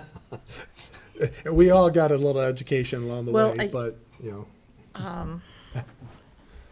So, I I mean, guess these I are thought some that- of the frustrations. I guess but- from my understanding, as I recall it, that they were, the subcommittee was going to meet the week of, after Christmas and before New Year's. And if had that happened, they would have had something to take back to planning commission last week, or whenever they met, therefore then bringing it back to us at our meeting today. And to jump on that a little bit, it was such a hot meeting when the chicken rally, when the chicken people were here, it was a hot meeting. It was like, it had to be done, and we were trying to get this thing done. And so, I'm ready to make a motion if you guys, we can continue to talk, but I think we have to move someplace. Well, I know, right now, we're scheduled to have another meeting tomorrow night with the subcommittee, at the village offices. So, I mean, how do we move forward? I mean, Well, I'd like the idea also, like you said, as far as having the 2 groups meet and having a workshop and all that as well, so. But that, again, that's been brought up months ago, not just over the holidays, right? And I don't So know that's why not- why that hasn't happened. I don't know who kibosh, I guess then it was recommended that there's a subcommittee, but we're not getting anywhere with that. All right. I mean, we are organized, we have a document, we're ready to move. There's definitely detail here, and I, from what Mark had read, it's definitely enforceable, and I do believe that, this isn't recreating the wheel here. You pulled them from Fenton, who, I'm sure that the Fenton ordinances was vetted by their legal attorney, and I think likewise, we would have to do the same with ours if we were to move forward with this. This would be a step and a step 1, but we should take the step. So at this time, I would like to make a motion to approve the chicken ordinance 90.6C and to take this to the attorneys pending legal review and a legal final draft. So last month, when we requested planning commission to present us something, now we're saying don't. After all the work they put into it, when we requested it, we're just gonna do this. There's no evidence. I don't think that's fair at all. I don't think there's any evidence of any work from the planning commission. Did They have met. We asked them to do this 3 weeks ago, and now we're saying don't? We can't, that's not fair at all. How many, I guess I don't know what happened on the planning commission side, and I wish there was somebody representing the planning commission here tonight. Well, we've done this for 8 I months, and then have we've given them 3 weeks. myself and one other subcommittee, and that was the only involvement. I was passed on some notes, but I was asked not to share them because they were still under discussion. Okay, so, I mean, but like I said, we're at, compared to what I'm presenting tonight, I presented 2 weeks ago to everybody, we're at a whole different end of the spectrum. I can say that much. We're not close yet. We're not even close. So based on your notes that you have from Yes. what they want to, what they proposing or they're suggestions. right, and they're still working this- out. This, we're quite far apart. Yeah, and I just see us, continuing on. Because I introduced this, like I said, a couple of weeks ago, I wanted to get something going. And since I'm this liaison and everything else, and maybe, like I said, I don't know how everything works yet, but No, it I'm just shouldn't trying to take- get things moving here. It shouldn't take that It's long. been dragging I on for a agree. long time. I agree. So there is a motion out there. I guess we need, is there support for that motion? Mark, could you please read your motion, Sure. please? At this time, I would like to motion to approve the chicken ordinance and to take this to the attorneys pending legal review and legal final draft. And I'm referring to the 90.36C The from, document The that document Mark, that Mark trustee had. Robinson read from? which is a combination of Fenton and the Fenton ordinance. In the Can I ask a Village of question? Ortonville. And some of the Village of Ortonville, too. Back, let me see, didn't, because I know John sent it to the attorney, is this what you're quoting about, where it says from revised draft copy sent by Manager Lyons, August, is that from the attorney? So we had sent it, John had sent it to the attorney, Right. based on what he thought council was gonna go with. He So discussed is it with that- the attorney so and then is- came to us. Where, and so is this? in I here? read, This is I his read right what came here. back from the attorney. This one's yeah. That's- And it wasn't nearly what I was expecting from our attorney. That's why when I looked at the Fenton ordinance and some others, they were a lot more detailed. So I didn't know what our attorney, I didn't agree with. What his final, Yeah, his final was so broad, it was almost like a shotgun approach, and the other ordinances that I saw were very detailed, and I like that. I like that better. You have to have some, have it. you can't have an ordinance be too loose because it's a legal document. If it's too loose, it's not enforceable. All right, so we got to move on here. So we've had great discussion. It went around and around. I think all great points. There's a motion out there. Is there support for it or not? If not, then we move on. If there is, there's got to be a support. Otherwise, we've got to move on. It's already approaching 10 o'clock.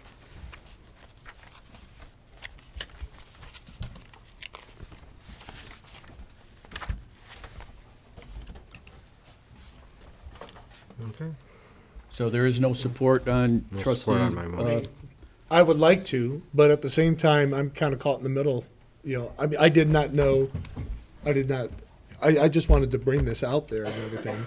You know, I know it's a lot of good information ready to go, but, I mean, I don't know if I should at this time, you know, do a support. I mean, I know I'm the one that submitted it and everything, but at the same time, I'm caught like in between with the planning commission and all that as well. We make decisions for the residents, Yeah. for our taxpayers, and again, I can't tell anybody to support it.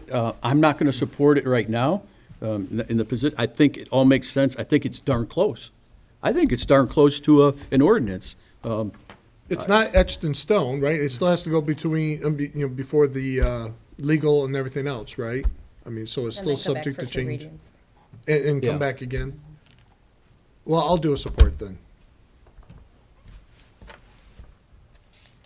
I mean, I'm just trying to get us going in the right direction.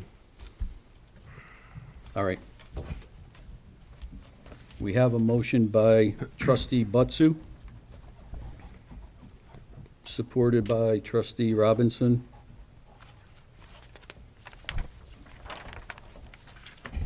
To move forward with the recommended proposed ordinance, and I'm gonna call it amended ordinance on 90.36, C, yes. unlawful to keep animals, and it would be section C is what I heard you Section read C. from.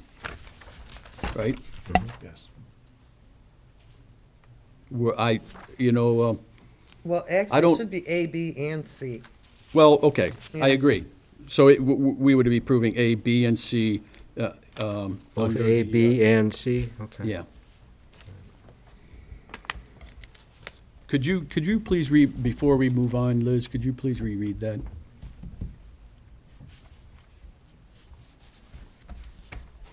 To approve the proposed unlawful to keep animals ordinance, section 90.36, subsections A, B, and C as written, and forward to the attorney for review and final draft. Okay. So is there any further discussions before we vote? And Liz, I'd like to do a roll call vote on this. Eshman, Yes. Robinson, Yes. Skornica, Yes. Sleva, Yes. Bryce, No? Butsu, Yes. Motion passes.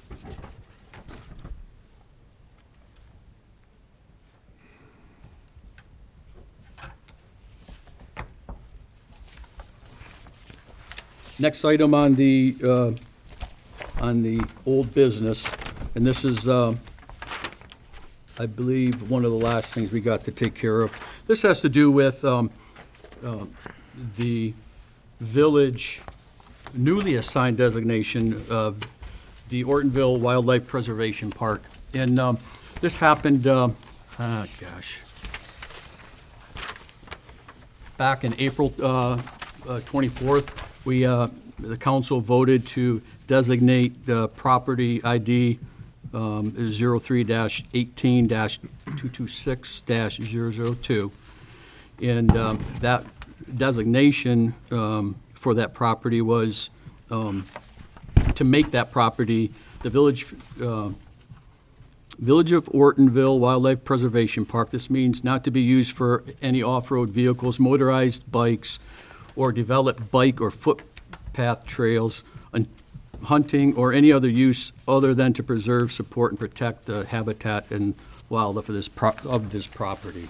So the reason I'm bringing this back up is since that designation, I'm one of the adjoining property owners of that property, and I do hike back there. And admittedly, I used to hunt back there. It was legal to hunt back there, and I enjoyed some nice successes back there. But since for years now, I haven't hunted back there. But since that designation, I did take a hike back there, and there's been some significant development back in those woods that I was not aware of. And for that, I'd like to review the photos that I had provided each of the council trustees. The first photo shows a significant ramp that probably towers roughly 10 feet in the air. It was constructed by freshly cut cedar trees from the woods, and the planks were split and erected to make a ramp, a significant bike ramp. And then it also shows a significant berm that's roughly 4 feet in height and supported by, again, freshly cut cedar trees from that property. The second photo shows a similar photo, but with additional ramping cut from the cedar trees from that property. Again, the third photo shows a bridge that runs through a wetland and what I'll describe a flowing river or creek, if you will. It's a groundwater that comes out of the water that forms a little creek there back there. The fourth photo shows freshly cut cedar trees in the form of benches with a fire pit. If anybody knows anything about cedar trees and the amount of oxygen that cedar carries, it doesn't take much to ignite a cedar tree with a whole lot of heat, and I'm sure, Bob, you can attest to that. The next photo shows, again, another ramp, chainsawed from trees. The other photo shows fresh limbs down, so you're not talking about dead trees here. This is fresh tree limbs that were cut from the trees back there. And you can see that, again, there's quads going back there, motorized vehicles going back there now that were not back there once before. And the list goes on with photos. So I think all of us have a copy of that. I'd like to just show that to the folks that are interested maybe of what's going on back there for your review. I see this as being highly illegal activity with trespassing in a way that is not conducive for the village of Ortonville. Since then, I think the last few pages shows the construction of those structures have been taken down. And at this point, there's a pile of what I'll describe as rubble, but timbers laying in a pile that have since been, those structures have been removed, all right? But again, here we got a designated area that's a wildlife preservation park. Again, that this property has been subject for abuse here in illegal activity. Where do we go from here? So the last page, thank you. The last page is, I put some bullets together. Did I put bullets together on yours copies? No. Thank you, not on yours? Or is that, maybe I had the wrong section. Okay, so where do we go from here? From a council perspective, We you can know, give do we equipment. notify the adjoining property owners that there's a newly designated designation for that property? And how do we notify these residents? So to me, it's, you know, immediate. I would think that the people that are more inclined to use that property are property owners that are joining that piece of property. And I think, without saying which property owners those are, but I think with a minimal investigation, I think you can draw some pretty quick conclusions as to where these vehicles are coming in and out of that piece of property. So again, for discussion, how do we get the word out that this property is protected? This property is protected not only from, it doesn't have to be protected under the new designation. Cutting trees illegally on somebody else's property is flat out, you know, illegal. Based on these pictures, this has been going on for a while, and I think it's disgrace that somebody would take it upon themselves to go into the village property and cut down such large cedar trees. Cedar is a very expensive wood, and to cut them for ATV pleasure bridges and whatnot, I think is just a very, How are they cutting boards back there? Chainsaw. And It's how obvious. is neighbors not noticing, and why are, You know, people chainsaw for firewood all the time, so if you're not paying attention that it's, you know. To go where it's direction- coming no, from? Yeah, it's, When I saw this packet, I went out today for a hike. I just used it as one of my walks and that. And I walked back through there and I saw a lot of that. In fact, one thing that really made me nervous, I saw corn spread all over the ground and I was wearing a brown jacket and all that. And I thought, oh boy, I got to Somebody's lose baby. corn. spread up back Yeah, yeah. I There's took a honey picture back of it there. on my phone and there was like huge piles of like corn thrown out there, you know, for deer feed or whatever. So somebody must still be hunting out there. but Dan's argument's sake, that is a new change just this Right. year, and Oh, people have okay, been allowed this to year? hunt. Okay. So, It is. not to say I'm that's just, right or I'm wrong. concerned that maybe at least we should post it, you know. isn't it considered baiting?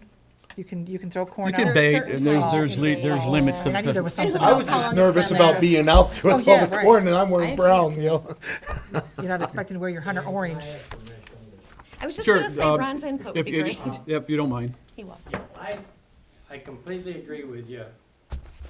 With these pictures are wrong. I don't approve of that at all. I do walk the area, as you know. What I would like to see is the actual property marked out, surveyed and marked out in some way, and some signs posted. And then I would be in favor of some controlled trails, maybe just a few on one end along the creek or something. Maybe if guys like me and Mr. Robinson and that could go in there, and I don't want vehicles in there. A trail just good enough for people to walk. Maybe we would know that things like, I didn't know this was happening, Dan. You know, I heard you mention it some time ago. I guess what I'm saying is I think the property ought to be marked with signs and know exactly where it is and have some usage of it by the citizens that are good people and would not, you know, if I'd have seen that, I'd have been in the council a long time ago. Yeah, and I this, love that property, and I'll tell you exactly where I walk it, and I don't know whether it's village property or not for sure. I go in over here by the school, Harvey Swanson School. You know, there's a fence there. Yep. I go in there and I go down and I just love walking along that stream. Yep. I love it. And I'm not really sure whether that's village property Well, or you've not. got 2 village and 2 school, so it's all in the same Yeah. mix, and So it's that's all what I say. I think the accessible. first step is the village ought to some way designate when you go for a walk, whether you're on village property or somebody else's. And I've lived here all my life, and I know where the mill pond was and everything else. But I'm not real sure. And that property, this side of the creek, Dan, there's some old lumber in there that, but it basically it's good. It's not been messed up on this side of the creek, which would be the west side of Kersley Creek. That's just my idea that we ought to be able to use the property, but we need to know where it is, and things like what's happening there should not happen. I agree with you. Thank you. So, I do have a question. Are there liabilities that come into play as far Absolutely. as people being out there, and who's Absolutely. responsible? Absolutely. Quads or motocross, whatever bikes that they're using. Right, well, I mean, is there, Usually walking. I know it's designated for nature preserve and that, but, I mean, as far as people walking through there, are there any issues? No different than the street. If you walk I down the get, street, but you this put is a it little on one- different, but you I know, get it. I mean, I had my You could boots on, but say I was different. slipping around No, out there, you you know could what I mean? say- Understood. yeah.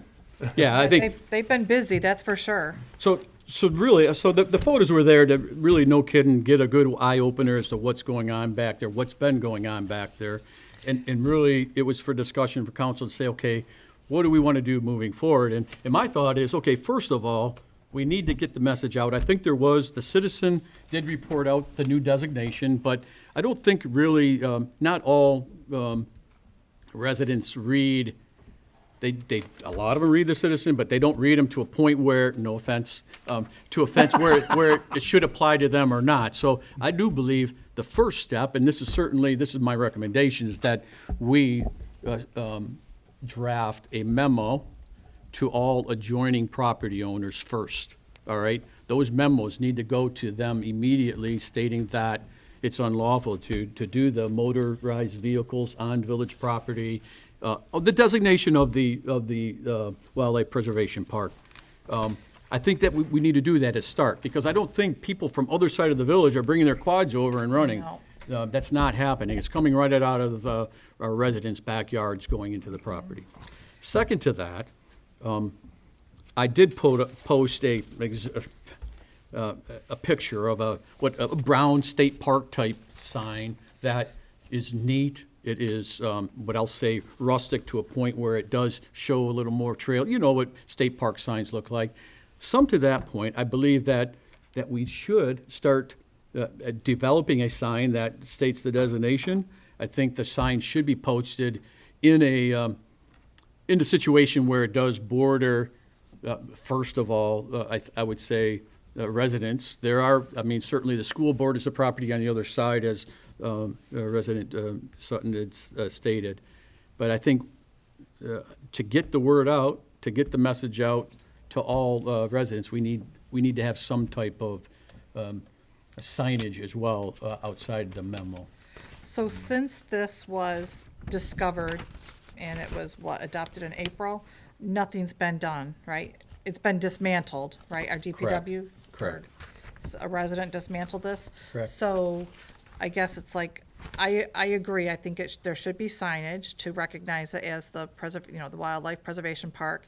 And I think also a survey is a good idea so that we know exactly where the boundaries are, the residents know the boundaries. And, maybe in the citizen that they will put in there about this, unlawful removal of the trees, it's prohibited, and that will bring awareness as well. But I guess I'd like to know, it's like, is our DPW gonna come in there and clean this up? So I did have some brief discussions with Wayne. And why and- hasn't nothing been done since April about it? But, we're a small community, small DPW, so I don't want to defend why nothing's been done but I do know that Wayne's thought was, well, let's make the resident accountable and let them go back in there and remove all that rubble. But To do that, you have to have an investigation. To do that, you have to have a claim that something took place. We'd probably have to make a call to Lieutenant Glover's team, and we'd have to. Prove that it's that to resident. log- And then you'd have to do an investigation. So, to Well, worst that. case scenario, it would scare the person and it would stop, period. You hope. Yes, Sure. please. First of all, I mean, I'm shocked by those pictures. We have never received a phone call from anybody back there that I'm aware of anybody being on that property. But I will tell you that if you do not post it and whatnot, nothing's enforceable. So it has to be posted, first and foremost, which is going to require some type of a, signage. boundaries and, to have Survey. that surveyed. So. Does it have to be posted or just have an ordinance? We already have an ordinance that says you can't do this, this, and this on village Well, property. I think for that piece of property, you're gonna have to survey it first for a property line, because if you post it, I mean, it's like no trespassing. If you don't post it or make somebody aware of it, you can't write it. But there's federal land up north, Sure, right? sure. Beautiful land, okay, that particular land you can hunt on, but no motorized vehicles. It's a known, it doesn't state that in most cases. You Right. can't just baja on federal land. Sure. But for that standpoint, there is documentation, and I guarantee you the feds will get you. Well, I mean, from what I've seen already, I mean, if somebody, I mean, you have to have a complainant first and foremost. I cannot be the complainant. To me, I mean, if somebody knows who is accessing that property and who has done that damage, that there should be Restitution. there should be some form of contact by us with those parties, because I'll tell you what, that's ridiculous. Yeah, so it doesn't take much, and now that the snow has melted quite a bit, you could follow the trails pretty much to the culprit, but it's not something, I'm not prepared to say who's not. I mean, it doesn't take a rock, but again, from a council perspective, where do we go? Do we log a complaint to the sheriff, and do we have it investigated? Or do we have our DPW go back and remove all the logs that have been cut? But there's quite a few There's a lot of work back there. yeah. Well, if we did lodge a complaint and they went and investigated and interviewed or whatever, and they found the resident or residents, we would expect them to clean it up or restitution, but then it's like they're gonna remove it, then they're gonna hit, take the cedar. I mean, if the But you're saying we DPW. can't enforce anything at this No, point. and I'll tell you, I'm not gonna send my guys on a wild goose chase of an investigation, tying up guys for that kind of time, And and then we're not not be able to asking- enforce it. I mean, I'd be more than happy if somebody wants to lodge a complaint as a complainant and state that, hey, for sure, we know this is the person that was back there, and pay them a visit, but there's no investigation gonna go on. I mean, because I have to have something to I agree. enforce. I We're have to have not something to asking for an enforce. investigation. I'm just saying, in order to make somebody accountable for cleaning it up, an investigation would have to occur. And the fact that we don't have it posted, it would make it Plus, difficult. It wouldn't be worth the ink on the paper. But I mean, it's just not. what is appalling is that the chainsaw of no kidding, quite a few live cedar trees. Cedar It, trees. They made their pretty- own clearing back there. I mean, it's Oh, incredible. yeah. I it's can't pretty- believe nobody's heard that and hasn't complained. I didn't even know this Well- existed at all. So Well, like, I So know, we're I trying know, to- we have a resident that doesn't live too far. I'm sure you didn't see her. I mean, we live quite a ways away from that. So it's tough to really ear shot where chainsaws come from, But that's especially when a people. long time that's not just one day. right, and then the quads to be back there. Yeah. Yeah, but sometimes you can't tell where the sound's coming from. Right, right. When you get in the woods, and there's a lot of deep, berms and all that, I mean, really, it's just, I don't either.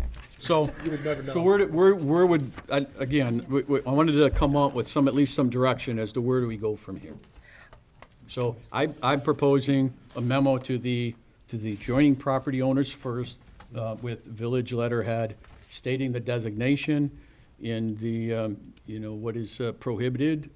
Certainly hikers are welcome. We never said hikers were not welcome, but the development of trails is exactly one of the reasons why the designation was there, because of the abuse and this type of trails that are happening now with off-road vehicles. But, and it would be difficult to enforce off-road vehicles once those trails are established anyways. But, again, is that something that, I don't know why we would, and I guess why we need to do a letter to the residents, other than if we just simply get it surveyed and post signage. You Well, that's know? what I think. Before we do anything, like you say, it's not enforceable. We need to work on signage. But can we have a nice article in the paper that we have this wonderful place that this is the regulation, says what we do, we would welcome you to hike, we would welcome you to do this and that. Can we post it on the Facebook page? As a reminder, now that it's getting nice out and everybody's hiking, these are the things you can do in our park. Can we do these things to be proactive, put a positive spin on? We want people to use this. The more people that are out there using this, the less this will occur. We want people to utilize their space. So if we're doing that. And then maybe DPW can, If you're able to do that, like I said, to post that, and you can include in there on behalf of the sheriff department, we will enforce that at all costs. Because I don't care what you say, it's malicious destruction of private property. There's all kinds of things. Yeah, I think we have that can to be done on that. I mean, that's. get it that's signed. But I flat think out we need to abuse. welcome people. We want people to use it. And if people are using it, it can't happen. What's going on back Well, there? we're talking about taking care of the abuse right now. So I'm all for people using the property the right way, but at this point, we got to address the abuse. Well, that is. If people are back there, they can't abuse it. But we gotta first get the You can't take signage your up quad so we back can there when enforce somebody's it. walking Right, around. well, yeah, you can't. gotta get the signage up, but at the same time, and then post something in the Citizen. But And our when I Facebook walked page. back there was no easy way to get in there that I saw. You know what I Except mean? from the other side. Well, oh, No, okay. no easy way, kinda- period, unless you're coming from the adjoining property owners. Right. Period. Okay, yeah, because I kind of walked through the brush, you know. I mean, Somebody's, If somebody, I mean, if somebody knows that's private property and you know who that property owner that they've been accesses, why is it taking months to make a complaint? I mean, it just enables them to keep doing what they're doing. if I'm gonna make a statement, if it's coming from the property owners, those property owners know that that's village property. Absolutely. They They know where their totally know property it's ends. village property. They know where their property line is, and they, you know, felt compelled that they, you know, were gonna extend their property line and cut down trees. I don't know if that's something that DPW, if they clean it up, that's something we could sell. I mean, you hate to just throw cedar trees away if they're big logs. I And mean, you're I saying don't know. I mean, DPW, what else why are you gonna can't we do? get groups to come in and do this instead of using well, maybe. DPW's time and resources that should Sure. be spent on other But things? it- If we clean up the garbage and leave the wood, so what? Just Why leave the can't we leave cedar? the wood? There's too much wood back there. These- It's- these it- are no, big it's- cedar it's a logs. pro- It's not natural, it's not, it shouldn't be back there. They're The big wood, cedar the wood needs to logs. be removed. But I'm saying. It's some a of it's pile of rubble. dangerous if you. Right, the wa- danger, yeah, I'll give you Yeah. that. But I'm There was thinking, a- can we start one step at a time and work towards, you know? There's an old hunting stand that was pulled down, and half of it's still up in the tree, and it's in the pile of rubble that's back there. So the rubble look at needs to be that. removed. Yeah. I can tell you this, that if there's rubble back there, and somebody mentioned there's nails and that stuff, and one of them little kids walks in there and impales himself, believe me, you're gonna pay for And it. that's And on. there are Yeah, na- there's there are boards with nails in it. nails that were sticking up, That's you know. what- So worry about whether the DPW, who cleans it up, somebody better clean it up. Well, yeah, there's The metal, man-made you. items, but I'm saying. There's can we get metal the wood back and there, work our way too. to? Yeah. you know, like from something that, Oh, is like a this that tree table stand you or were talking about? something that And then half was of it's taken still in the apart. tree. Sticking up. So, yeah. I don't know what that metal is from. What's it look like? So our Yeah, It's from a goal- tree, from a tree stand. Oh, a So- tree stand. So Okay, well- what, so I heard, for path forward, we're talking about identification of property line. So survey, Signage. Survey. survey signage and enforcement. Yeah.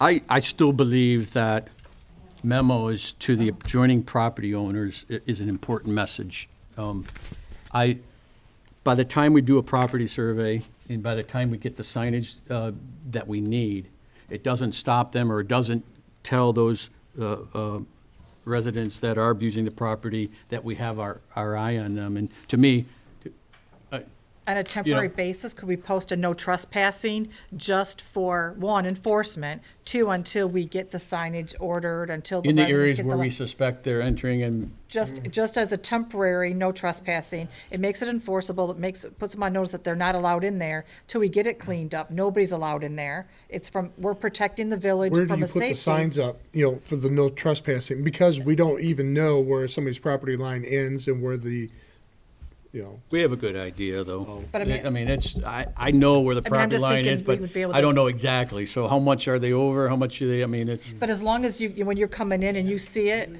I'm sorry.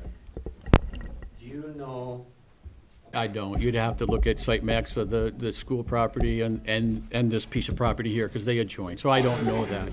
I've looked at site maps and I still don't understand, even from Well, I'm just thinking for a short term, though, that would keep people out till it's cleaned up, that would make it enforceable. It would wait till we could get letters out, if that's what we do, the citizen to be out, read it, get, things But if we posted. sent out letters and spent the time and the money on the letters, nothing's enforceable. We can tell them not to do it, and then when they do it, there's nothing we can do, so why send a letter that we can't No, I'm enforce? saying post no trespassing until it gets in there cleaned up. Boy Scouts, DPW, whoever, nobody's allowed in there Right, but until I we was get it talking about cleaned the up. letters. I don't think, we can't enforce it even, if they, Well, it's a, What, you That's post what we need it to post first, you it post first. it first. We deal with property disputes all the time, and I'm telling you, if you don't have a survey, you aren't going anywhere. You have to have it surveyed. Right, but we, Surveyed and posted. But we could put the posting signs knowing, because we know I know that property line, I know the back of the property line that runs the whole length of Crescent Hill, within 10 feet, I know where we're at. And So as if soon we as put I 'em in- cross yeah, that, I you know put them I- in on our side, no kidding, or on the village property side, where it's not on, I think we'd be safe, at least to get the ball rolling until, but we, I think it'd be safe to get the ball rolling, but I'm telling you, without a survey, right, well, it this will is, not hold up in court. this is just a temporary thing Yeah. till we got surveys in and signage Right. posted and all that. Most But it people would, know where their property is. absolutely they do. Well, clearly, we need more discussion on this topic. But at least if we could get the no trespassing signs get up something to going. get going. I'm a do and it kind of guy. should we get yeah. a survey? We should We get a should order a survey. survey and Order. get no trespassing up and then work on getting it cleaned up. I don't know how, Yep. where we go to get no trespassing, but, so I mean, I know. does this require, Just the does this paper one. require, I know, I mean, I we're know, it's discussing like I right know now. where Does we this go, but- require a motion, or does this require If any? we're gonna order a for- survey, it does. 'cause it's Okay, money, let's do it. it's money. All So right. I think probably we're gonna have to order the survey, not at this meeting. Maybe Sure, that. why not? Why not? Why not? Oh, Let's do you it. think so? Absolutely. Okay. Yeah, This is village property. yeah. It gets the wheels in motion. I mean, something's gotta be done. This has been since April. I was thinking maybe, next month, but, okay. I make a motion to seek bidders for a survey, or I guess bidders for a survey for the Ortonville Wildlife Preservation Park. Support. And- Oh, I'm and sorry. I'm just thinking, and I'm just I thinking. thought you were done. I wonder if I needed He's to Oh, ready. do two motions. And on the, Let on me an know. maybe we should do two. On an interim basis, post no trespassing. I think that's fine. The two, and then one. Yeah, Yeah. so can you do two, so. 'Cause you have to buy We have a both. we have a motion, and then it's, by trustee Skornica, supported by trustee Robinson, to move forward with obtaining quotes to survey property ID number 03-18-226-002. And post no trespassing on the interim. Are we gonna lump that all in this one? I think so, I because think we're we can spending do the money, one. so we Okay. just might as well. Okay, and then in post, No post no. temporary, just the Po- temporary ones. Yeah, yeah. When they do a survey, are they gonna just put like outer markers? You have to pay extra for a stake. So we So would need a stake we would have to survey. identify, yeah. So yeah, the bids would be for And then stake we'd survey. probably want DPW right there, putting in our extra stakes, whatever, so it does save us some money too. Right. Now, how would DPW access if that was the case? I mean, how are they gonna They'd get? walk through the woods just like anybody else going in Like I there. said, when I went in, it's like, oh You boy. put your I still- hiking boots on and I you go did, in there. yeah. Well, if you know where to go in and out, it's not hard. I and- see. We're gonna Or use go access Dan's to your backyard property or because something. that's- Yeah, we're not going to there's Dan's that. Yeah. You can go to my property. Dan's. Yeah, whatever it takes. But Barbecue. Yep. Liz, could you please reread the motion, please? I've got a motion to seek bidders for a survey of the Ortonville Wildlife Preservation Park PIN property identification number 0318-226-002 and post no trespassing signs in the interim.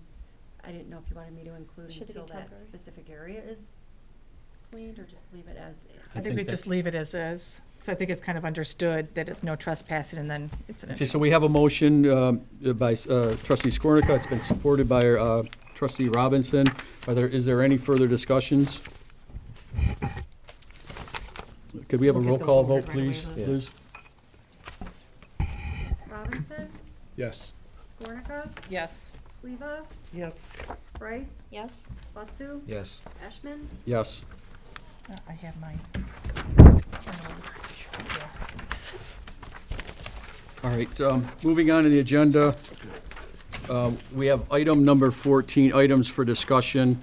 There was a talk about, and we've discussed this before, about quarterly joint organization meetings. That's taking in consideration the Planning Commission, the Village Council, the DDA, to where we can all get in a room, similar to a workshop, right? But we're all getting together and doing a little think tanking and as to where we all want to take our village, et cetera. Agendas have not been set for these meetings, but there's been several meeting dates proposed that I'm not necessarily for making these meetings on our village council meeting date. To me, if we're going to have a joint meeting, I think it should be separate Yes. away from our normally scheduled council meeting. We So, don't have time in our regular village. so again, this meetings. is just for discussion, and I think dates could be pending further discussions as to what we want to do there. Anybody else have anything to say about that? Like you said, we can't do it. It doesn't Yeah, we fit. can't. Yeah. I mean, it's Yeah. 3.5 hours now. Yeah, we Okay, and then item 15 is public comments on non-agenda items only. And I'm gonna make this real quick. Thank you. And I don't need any response from the board, but I have a 60-foot lot in this village. I have 3 pit bulls on each side of me. And you're gonna tell me that I can't have 2 clucking animals by my house? I'm sorry. Thank you, Bob. I'll make this quick too, but. I just want to, I know I don't have to comment, but I'm sorry. It is pending legal review and final draft, so that's not I over. want you to know that. I get it. Thank you. Go ahead, I'm sorry, Ron. I want to make some comments about the driving and the speeding in Ortonville. And the tenant and I have had conversation about it, so I'm not talking behind his back. But just, it's posted 25. And I walk, I walk 6 days a week on these streets. And I'm not exaggerating a bit. We got people on Mill, South, Church, and I even hear on a ball driving 60 miles an hour. Now, and they run the stoplight down here constantly. 2 or 3 times a week, I see people 40, 50 miles an hour go through this 4-way stop. And I know the tenant's working on helping it. The reason I just wonder if this, twice in the last 2 weeks, I have been through towns, Clarkston and Grand Blanc, and we used to do this, set up a sign, a flashing sign to tell how fast you're going. I think a lot of these people don't realize how fast they're going. It's dangerous. There's somebody going to get killed, and I just want you people to be, and I think that's, maybe the lieutenant knows whether them signs help any or not, but I know other towns are using them, and we used to. We've had it on Church Street. Yes, Before we we put have. up the strictly enforced 25s, we ran that a couple times, and it helps. But we had the big flashing sign on wheels. Right, on Church And Street. it's just a suggestion, and I don't know whether it'd help or not, but it's just a matter of time till we have something. I know we've had accidents down here at the 4-way stop, the lieutenant will verify that. We've had accidents, actually deaths on the top of Mill there going into Hummer Lake as well. And it's a serious problem. So. Point taken. I see it every day, and the lieutenant and I talk about it. He knows it.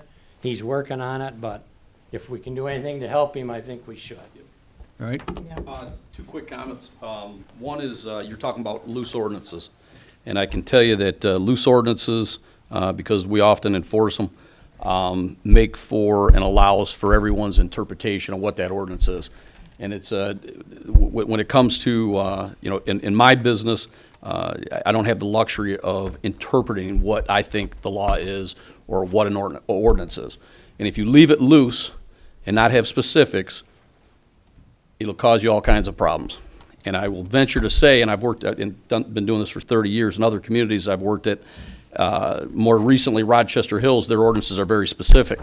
And those areas that have very specific ordinances have very few problems, because those people know what the ordinances are and they know what to expect when the ordinance is violated. So I would say, I'm just giving you a piece of advice, be very clear, be careful with loose ordinances, because it'll cause you problems down the road.